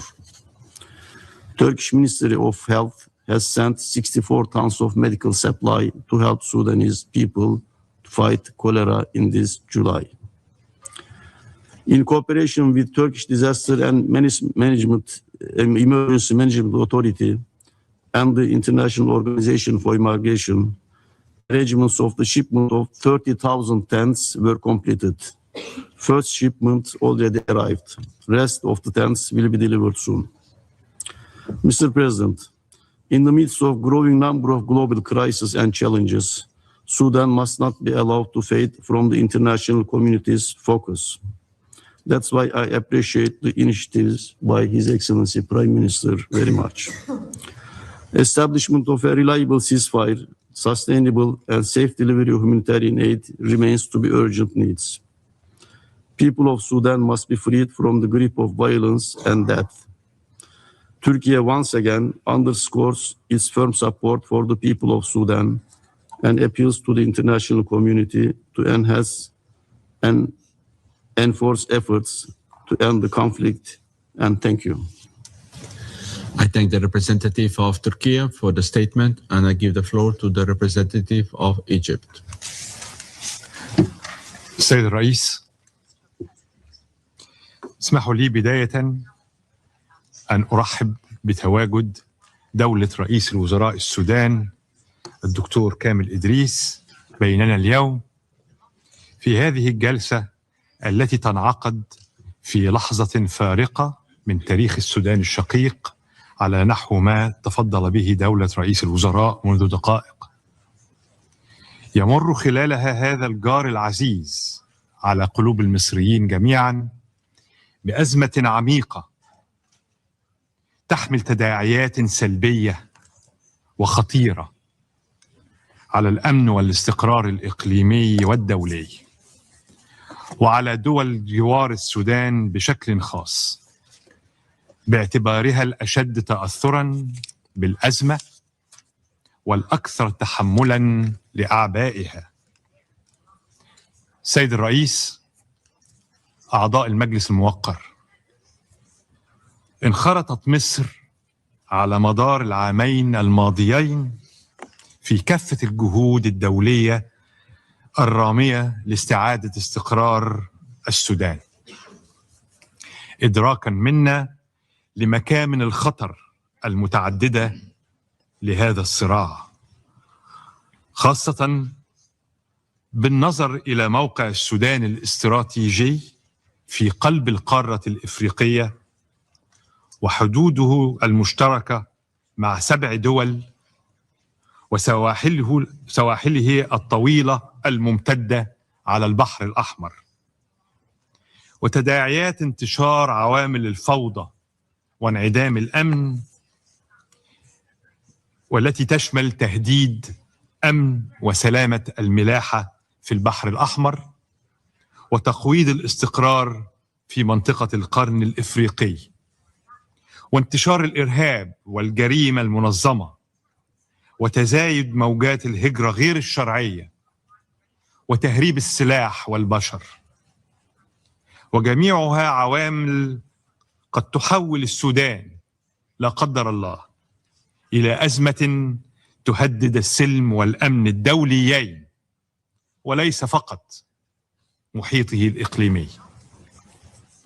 وفي هذا السياق تواصل مصر جهودها ومساعيها الرامية إلى وقف الحرب في السودان بالتعاون والتنسيق مع كافة الشركاء الدوليين والإقليميين، حيث تشارك مصر ضمن الآلية الرباعية الدولية من أجل وضع حد لمعاناة الشعب السوداني الشقيق وتسوية الأزمة السودانية من خلال العمل على التوصل إلى هدنة إنسانية شاملة في أقرب وقت ممكن، بما يؤدي إلى وقف مستدام لإطلاق النار يتضمن إقامة ملاذات وممرات إنسانية آمنة لتوفير الحماية للمدنيين السودانيين بالتنسيق الكامل مع مؤسسات الدولة السودانية، وذلك بالتوازي مع مساعي تدشين عملية سياسية شاملة يقودها الأشقاء السودانيون. وقد حرصت مصر على استضافة لقاء القوى السياسية والمدنية السودانية تحت مظلة حوار القاهرة في يوليو 2024، مساهمة من مصر في دعم مساعي الأشقاء نحو تجاوز الخلافات القائمة والتوصل لأرضية مشتركة ورؤية مشتركة تمهد الطريق نحو مستقبل أفضل للسودان. كما لا تدخر مصر جهدا في تقديم كافة سبل الدعم للآليات والمسارات التي تهدف إلى إنهاء الصراع في السودان، لا سيما في إطار الاتحاد الإفريقي ودول جوار السودان وغيرها من المحافل، إيمانا منها بأهمية تكامل وتضافر الجهود الدولية والإقليمية في هذا الاتجاه. وتشيد مصر في هذا الصدد بالجهود التي يبذلها السكرتير العام للأمم المتحدة ومبعوثه الشخصي للسودان السيد رمضان العمامرة، وبدوره في العمل على تقريب وجهات النظر بين مختلف الأطراف من أجل استعادة السلام وتحقيق الاستقرار في السودان. ويقدر وفد مصر أهمية مواصلة التعاون البناء وتعزيز الثقة بين الحكومة السودانية والأمم المتحدة وهيئاتها في مختلف مجالات العمل والتعامل مع الأزمة، خاصة المجال الإنساني. كما تدين مصر الاعتداء الغاشم على حفظة السلام الأمميين في كادوغلي، وتدعو المجلس إلى اتخاذ تدابير حاسمة لحماية حفظة السلام ومحاسبة المتورطين في هذا الاعتداء. وتشدد مصر على ضرورة وقف التدفق غير المشروع للسلاح والمرتزقة والمقاتلين الأجانب إلى الأراضي السودانية، وبما من شأنه أن يعزز من جهود إنهاء الصراع وحقن الدماء والحد من موجات النزوح واللجوء. وتطالب مصر أيضا المجتمع الدولي باتخاذ التدابير اللازمة لوقف الانتهاكات الصارخة لمبادئ القانون الدولي الإنساني والجرائم التي يتم ارتكابها في حق المدنيين الأبرياء في إقليمي دارفور وكردفان، خاصة عقب سقوط مدينة الفاشر. ويشدد وفد مصر في هذا الصدد على ثوابت الموقف المصري تجاه السودان الشقيق، ويحذر من انتهاك الخطوط الحمراء التي تمس مباشرة بمقتضيات الأمن القومي المصري، والذي يرتبط ارتباطا مباشرا بالأمن القومي السوداني، وهي الخطوط التي تضمنها بيان رئاسة الجمهورية المصرية الصادر في 18 ديسمبر الجاري، وفي مقدمتها الحفاظ على وحدة أراضي السودان وحماية سلامته الإقليمية واحترام سيادته والرفض القاطع لأي محاولات لتقسيمه أو الإخلال بوحدته والعبث بمقدراته. كما نؤكد على دعم مصر الكامل للمؤسسات الوطنية السودانية رفضا قاطعا إنشاء أي كيانات موازية أو الاعتراف بها، باعتبار أن ذلك يمسح وحدة السودان وسلامة الأراضي. السيد الرئيس، تواصل مصر أيضا تقديم كافة أوجه الدعم الممكن للسودان الشقيق لتخطي محنته الحالية، حيث بادرت مصر فور اندلاع الأزمة في السودان باستقبال مئات الآلاف من الأشقاء السودانيين في وطنهم مصر. وتستمر الحكومة المصرية في تقديم المساعدات الإغاثية العاجلة بما يشمل مواد غذائية وإعاشية ومستلزمات طبية للأشقاء المتضررين من النزاع داخل الأراضي السودانية، بالإضافة إلى دعم عدد من المشروعات التنموية لتوفير الخدمات الأساسية لهم، خاصة في مجالات الطاقة وتطوير البنية التحتية. وفي الوقت الذي نتحدث فيه اليوم يتواجد في السودان الشقيق قافلة طبية مصرية تضم مجموعة من خبراء من خيرة أطباء مصر في التخصصات المختلفة لتقديم العلاج وإجراء الجراحات اللازمة للأشقاء، بالتوازي مع توافد أطنان من الأدوية والمستلزمات الطبية لدعم المستشفيات والأطقم الطبية السودانية.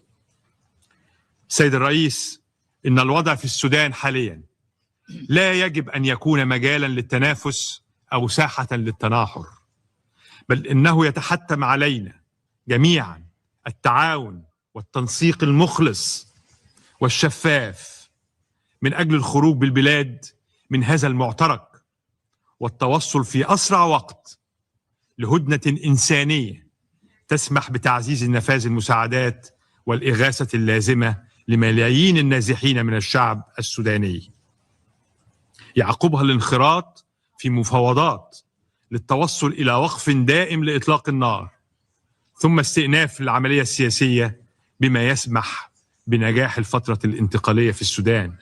ختاما، أعاود التأكيد على تضامن مصر الكامل مع السودان الشقيق في مساعيه لتخطي الأزمة الحالية، وسوف تواصل مصر دعم الشعب السوداني بكل قوة لتمكينه من استعادة حقه المشروع في حياة كريمة، دولة آمنة تحقق طموحات شعبه وتحافظ على مقدراته وتنطلق به إلى آفاق التقدم والتنمية والرخاء. وهنا أدعو المجلس الموقر لتسجيل ودراسة الرسائل الهامة والنقاط الحيوية التي وردت في بيان معالي رئيس الوزراء السوداني، ونرجو اعتبارها مدخلا أساسيا في خطة المجلس المستقبلية الهادفة لإيقاف الحرب ورفع المعاناة عن الأشقاء السودانيين. شكرا سيد الرئيس. I thank the representative of Egypt for the statement. And now I give the floor to the representative of United Arab Emirates. Mr. President, I thank Assistant Secretary General Mr. Khalid Khiari and Director of Operations and Advocacy, Ms. Edem Wasornu, for their briefings on the catastrophic situation in Sudan. And while I agree with what Mr. Hudson said about the importance of Sudan transitioning to a civilian-led government and one that is free from the control of extremist forces, I express regret that he has also used the opportunity to repeat false and unfounded allegations against the UAE, which we categorically reject. Mr. President, as we speak, fighting continues unabated across the country. Despite repeated calls from the Quad and others to secure a humanitarian truce that would enable a surge of life-saving assistance into and across Sudan, the warring parties choose to continue their military operations and violate international law. Just this month, the conflict has crossed yet another red line with a direct attack against the United Nations. The United Arab Emirates unequivocally condemns the heinous drone attack against UNIFSA's logistics base in Kadugli, which resulted in the tragic deaths of UN peacekeepers and represents a serious escalation. Those responsible must be held accountable. This attack does not stand in isolation, but reflects a broader and well-documented pattern of violations by the warring parties, which includes the atrocities committed against civilians in Al-Fashir, Kordofan, and Al Jazeera, among others. The declaration as persona non grata and the expulsion of UN officials, from the last Secretary General Special Representative to senior World Food Program officials. The obstruction and politicization of humanitarian access and the use of starvation as a weapon of war, and threats and intimidation directed at mediators who are facilitating a humanitarian truce. These actions directly undermine mediation efforts and the UN's ability to protect civilians and deliver life-saving aid. Amid the fog of war, one fact is beyond dispute. Both sides have committed war crimes. This is not conjecture. The atrocities by the Rapid Support Forces and its allies are well known, and the evidence of crimes by the Sudanese armed forces and their allied Islamist groups is mounting, including recent reports of systematic, ethnically motivated atrocities. Mr. President, the international community must not stand by as this ongoing civil war creates dangerous space for extremist and terrorist networks to regroup, recruit, and finance themselves, generating spillover risks for Sudan's neighbors and the wider region. As the Quad's joint statement of 12 September underscores, Sudan's future cannot be dictated by violent extremist groups, including those part of or linked to the Muslim Brotherhood, whose destabilizing influence has fueled violence and instability across the region. The Council should be clear that any path forward must deny these extremist groups space, resources, and legitimacy, and must be anchored in a genuine civilian-led transition independent of either of the warring parties. It is, however, telling that violence is still being used to silence calls for civilian governance, as we saw during the recent commemorations of the December Revolution. Only an independent civilian-led government can address the root causes of this conflict and prevent Sudan from remaining trapped in cycles of military rule, instability, and repression. Today, there is a clear and immediate opportunity to act in the interest of the Sudanese people by implementing the humanitarian truce that the US and the Quad have been calling for. Lessons of history and present realities make it clear that unilateral efforts by either of the warring parties are not sustainable and will only prolong the war. The immediate priority is for a humanitarian truce that enables safe, rapid, and unhindered delivery of aid across Sudan, and that leads directly to a permanent ceasefire and a pathway towards civilian rule, independent of the warring parties. The Quad process led by the United States remains the most viable framework to achieve this. The international community must unite its efforts to press both warring parties to accept the truce on the table. If they refuse, this Council must be prepared to act. It must use all tools at its disposal, including imposing a comprehensive arms embargo across all of Sudan to stop the flow of weapons fueling this war. Mr. President, the UAE's commitment to the Sudanese people is long-standing and unwavering. We will continue to work with regional and international partners to secure an immediate ceasefire and support a credible pathway toward lasting peace. Thank you, Mr. President. I thank the representative of the United Arab Emirates for the statement. There are no more names inscribed on the list of speakers. The meeting is adjourned. And I request the protocol officer to escort him to his seat at the council table.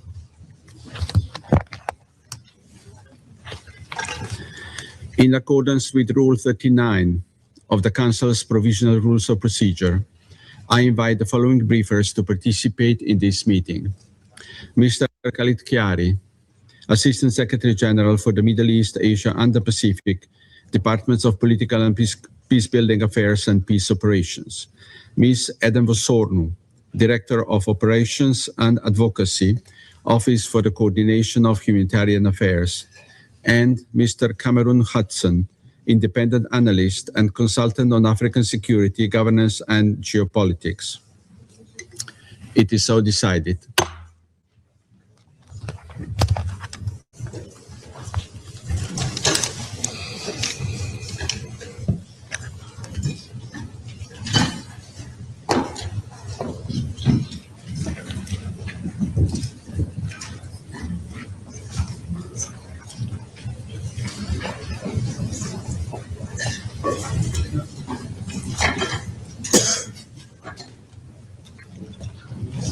The Security Council will now begin its consideration of item 2 of the agenda.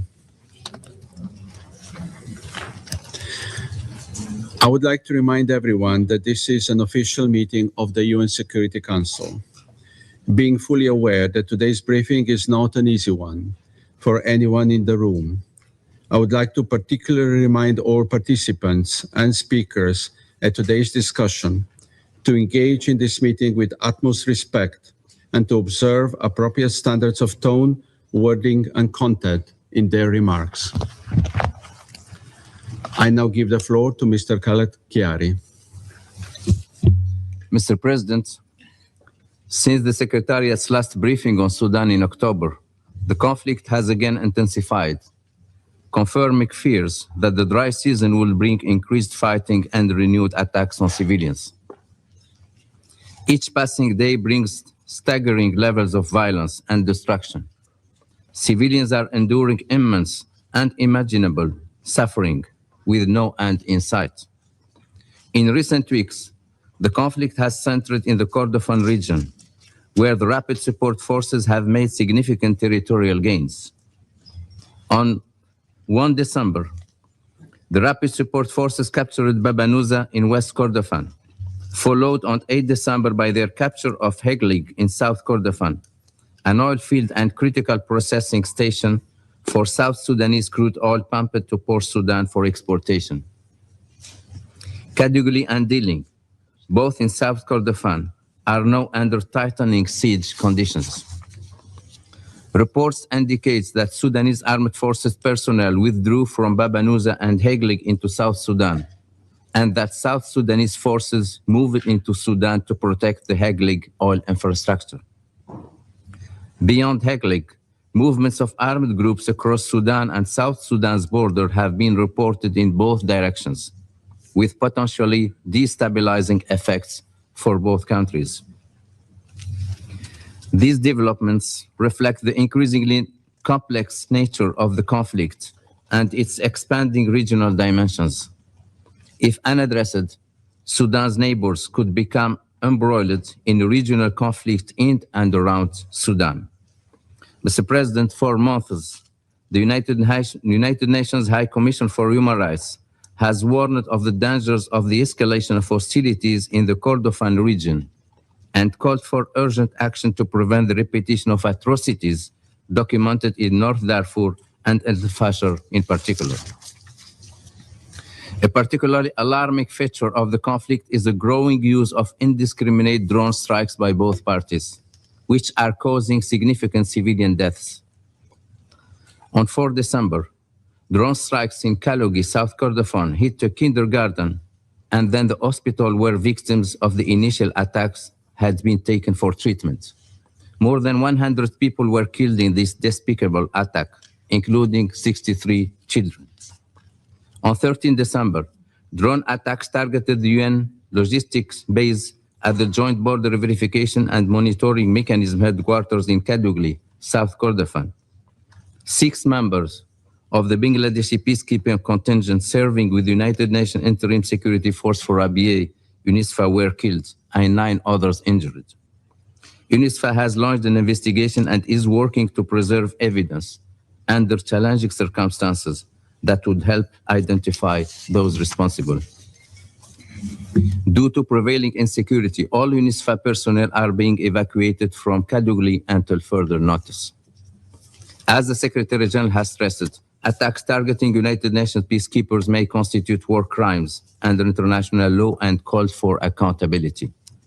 The safety and security of our peacekeepers is non-negotiable. In addition to the rise in civilian death toll, there are concerns about increasing cases of detention of civilians accused by one party of, quote, collaboration, and quote, with the opposing sides. In November, OHCHR documented that 93 civilians were arrested and detained in the Kordofan region for reasons of collaboration. Mr. President, the continuous supply of weapons, increasingly sophisticated and deadly, remains a key driver of the conflict. Sudan is saturated with arms. Calls to end these flows have gone unheeded, and there has been no accountability. Meanwhile, the parties remain unwilling to compromise or de-escalate. While they were able to stop fighting to preserve oil revenues, they have so far failed to do the same to protect their population.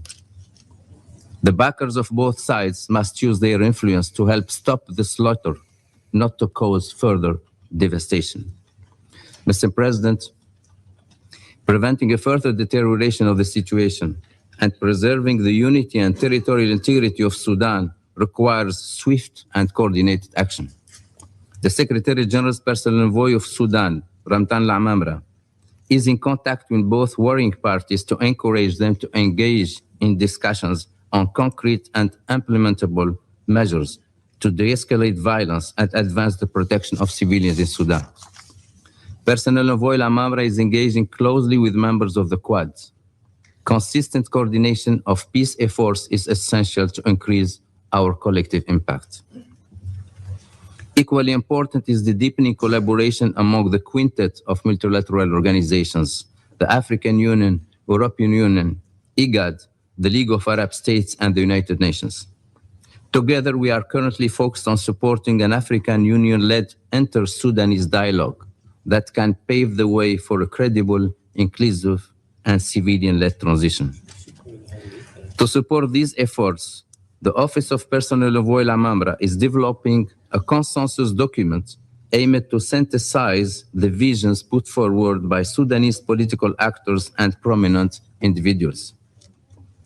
The goal of this exercise is to identify convergences in views that can assist Sudanese stakeholders in shaping a credible political horizon. To foster complementarity and coordination of peace efforts, preparations are underway for the 5th consultative meeting on enhancing coordination of peace initiatives. The next meeting is expected to be held in Cairo, Egypt in early 2026. Mr. President, as mediation efforts continue, the strong support of this Council is needed. With the conflict nearing the tragic milestone of 1,000 days, the Secretary General has renewed his call on the parties to agree on an immediate cessation of hostilities and to re-engage in talks toward a lasting ceasefire and an inclusive and Sudanese-owned political process. We urge the Council to send a clear, united message. Those who enable this war will be held accountable. We also look to the Council to use all the tools at its disposal to demand peace, protect civilians, and ensure accountability for violations of international law. The United Nations is fully committed to working with all international actors to end the violence and to support an inclusive path towards peace and security for the sake of people of Sudan and regional stability. Thank you, Mr. President. I thank Mr. Chiari for his briefing. I now give the floor to Ms. Eden Vosornu. Thank you, Mr. President. As this catastrophic war nears the 1,000-day mark, its devastating toll on civilians continues to expand and intensify. The brutality of this conflict appears to have no bounds. The Kordofan states have emerged as a new epicenter, as you've heard, of violence and suffering, with attacks continuing, causing death, injury, destruction, and severely constraining humanitarian access. As you have heard from DPPA in South Kordofan State, more than 100 civilians were killed in drone strikes between 4 and 16 December, according to United Nations High Commissioner for Human Rights. This includes strikes on a kindergarten and a hospital in Kalogi on 4 December, which killed, again, at least 89 civilians, including 8 women and 43 children. Sieges around the towns of Kadugli and Diling have tightened, with deadly shelling and drone strikes continuing. As you've heard, a strike on the UNISFA logistics base in Kadugli on 13 December forced a temporary relocation of UN and INGO personnel from various locations in South Kordofan, including the 2 besieged towns. Despite widespread condemnation, attacks in the area further intensifies. On 14 December, a drone strike on a hospital in Diling reportedly killed at least 6 people, injured 12 others, including medical personnel. An interagency humanitarian team led by the humanitarian coordinator, Ms. Denise Brown, scheduled to arrive in Kadugli on 15 December, was unable to proceed due to the increasingly volatile and unpredictable situation. United Nations convoy did reach Diling and Kadugli in October, but faced very serious security challenges en route. In North Kordofan State, the situation has been equally alarming, with continuing attacks in and around the capital, El Obeid, and reports of forced recruitment of civilians being prevented from leaving the area as fighting closes in. A strike on a World Food Programme truck in North Kordofan on 5 December, in which a driver was seriously injured, was yet another demonstration of the grave risks humanitarian workers face across most of Sudan. This was the 6th attack, harming World Food Programme assets in Sudan this year alone. And in West Kordofan, we have also received reports of further displacement, including across the border with South Sudan, and of civilian casualties due to drone attacks following the takeover, as you've heard, of Heglig in the southern part of the state earlier this month. Last week, local authorities in White Nile State report some 1,600 new arrivals from Kordofan region in the city of Kosti, of whom the vast majority were children and women. Mr. President, staggering levels of humanitarian needs also persist across Darfur.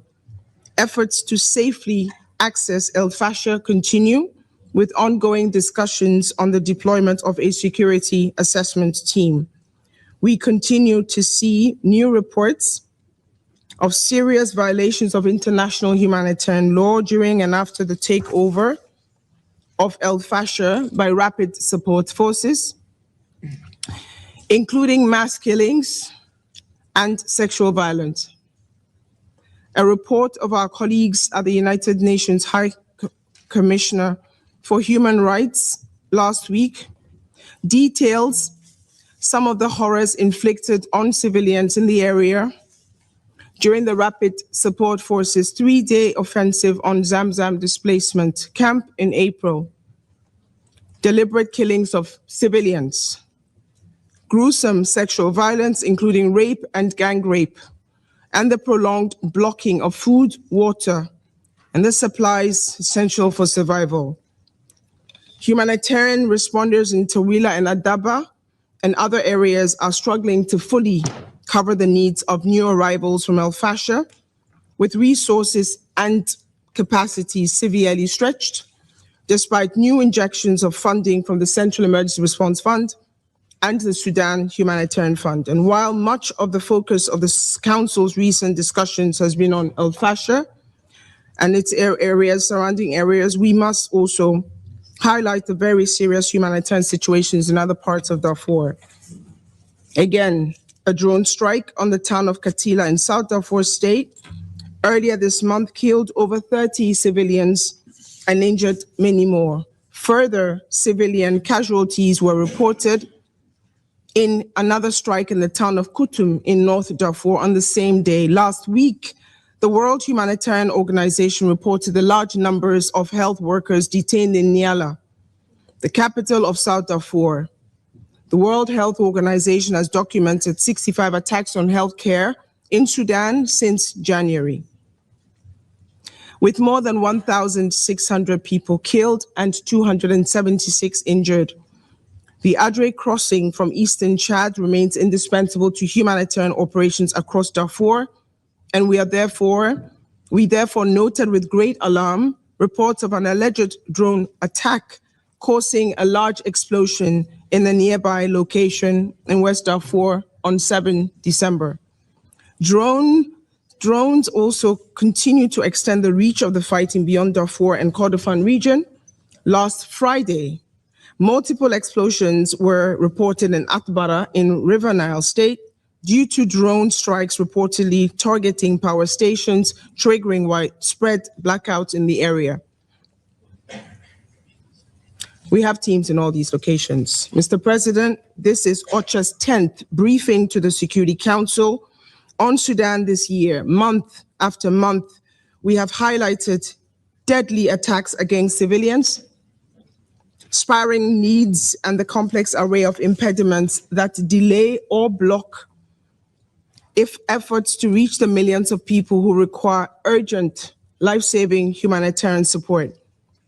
We have urged the Council to use its collective influence and the full set of tools at its disposal to reduce the unacceptable risks civilians continue to face. We have pressed for de-escalation and peace. We have appealed for additional funding so that the local and international responders working in nearly impossible circumstances have the support and resources they need to deliver their work. But over the past year, we have seen yet more atrocities and a further hardening of the apparent impunity that fuels them. Increasingly sophisticated weaponry flowing into the country has caused the violence to spread further, deepening food insecurity and new areas falling into famine conditions.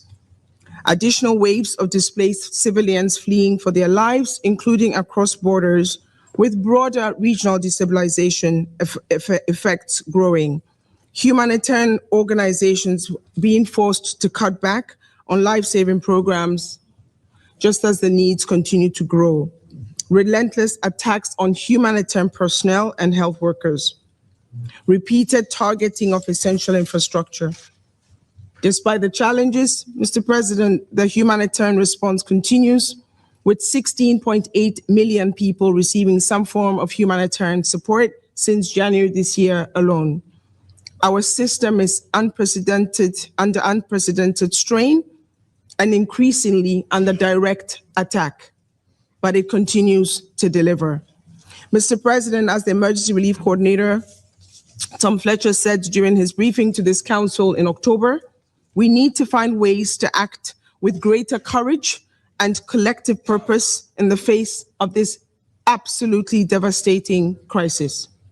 We therefore renew our call for urgent concerted engagement and action along 3 tracks. First, on protection, the Security Council must send a strong, unequivocal message that attacks directed against civilians, indiscriminate attacks, sexual violence, and other shameless violations of the most basic tenets of international humanitarian law will not be tolerated. Women continue to carry a disproportionate share of this crisis. The Council cannot allow the horrors that unfolded in Al-Fasher, despite repeated warnings, to occur again in El Obeid, again in Kadugli, in Dilling, or elsewhere. You should please use your collective influence with the warring parties. Second, access. Humanitarian workers, including the local partners who remain at the forefront of our collective efforts. Our dear humanitarian colleagues must be able to do their work safely and without interference. We continue to strengthen the United Nations presence on the ground in all areas of need, including across the Darfur and Kordofan regions. We have colleagues in these locations. We do not feel safe. Our courageous teams need clearer guarantees so that they can operate safely. Life-saving humanitarian supplies need to flow freely via all necessary routes, whether across lines or borders. In this regard, I note our appreciation to the Sudanese and Chadian authorities for having kept the crucial Adre border crossing available for humanitarian movement. We renew our request that this authorization be extended indefinitely and that increased support for host communities and refugees in Chad and other areas continue, and in other neighboring countries. And finally, peace.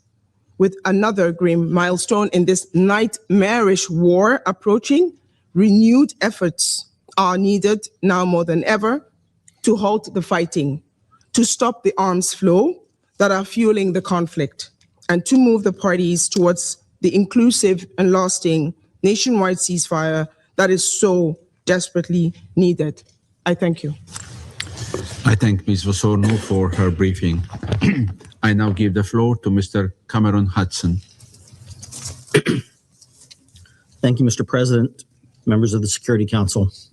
I'm grateful for the opportunity to discuss the evolving crisis in Sudan and to offer my perspective as an independent political analyst who has spent nearly 25 years engaged in international efforts to achieve a lasting peace, civilian rule, and enduring stability in this increasingly contested country and region. At no point in Sudan's modern history has the state, its institutions, or its people been under such enormous threat from both internal and external forces. The risk of partition, breakup, and new catastrophic levels of violence and death are real and will be further realized if aggressive actions are not taken to end the fighting. Be assured, the effects of such an outcome will not be confined to Sudan, but will destabilize an already fragile Horn of Africa and send shockwaves of refugees and extremists across the Sahel, the Red Sea, and the Mediterranean. For nearly 1,000 days, Sudan has been under attack. In that time, this body has warned of the risk of mass atrocities and state fracture. But talk of warning ignores what is already happening. The question is whether, when faced with these shocking realities, the international community will cease simply admiring the problem and take measurable actions that impose costs on the perpetrators and their enablers, offer hope to the victims, and compel the parties towards peace. The same question was posed at the start of the war, when the RSF sacked the West Darfur capital of Jenaina in a bout of violence so vicious and intentional that the Biden administration then called it what it was: genocide. Had the world responded to that killing with adequate resolve, perhaps we would not be here today. Instead, we are seeing a severe escalation of this conflict. Since the Rapid Support Forces militia completed their takeover of Al Fasher in October, the truth around what has transpired is only beginning to emerge. Their crimes represent the worst transgressions of this war, and possibly in all of Sudan's modern history. There is simply no comparison. A city of roughly 1 million people a year ago, Al Fasher today has only 70 to 100,000 people remaining. As many as 150,000 are unaccounted for, and thousands, if not tens of thousands, have been killed. The only thing worse than these crimes is knowing that they are not over, and that they will be repeated in the days, weeks, and months ahead if you do not respond. The RSF has now set its strategic sights on the neighboring Kordofan states.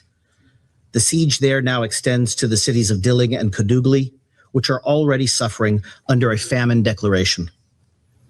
With no food, functioning hospitals, or route out of the cities, these populations now have virtually no means of survival.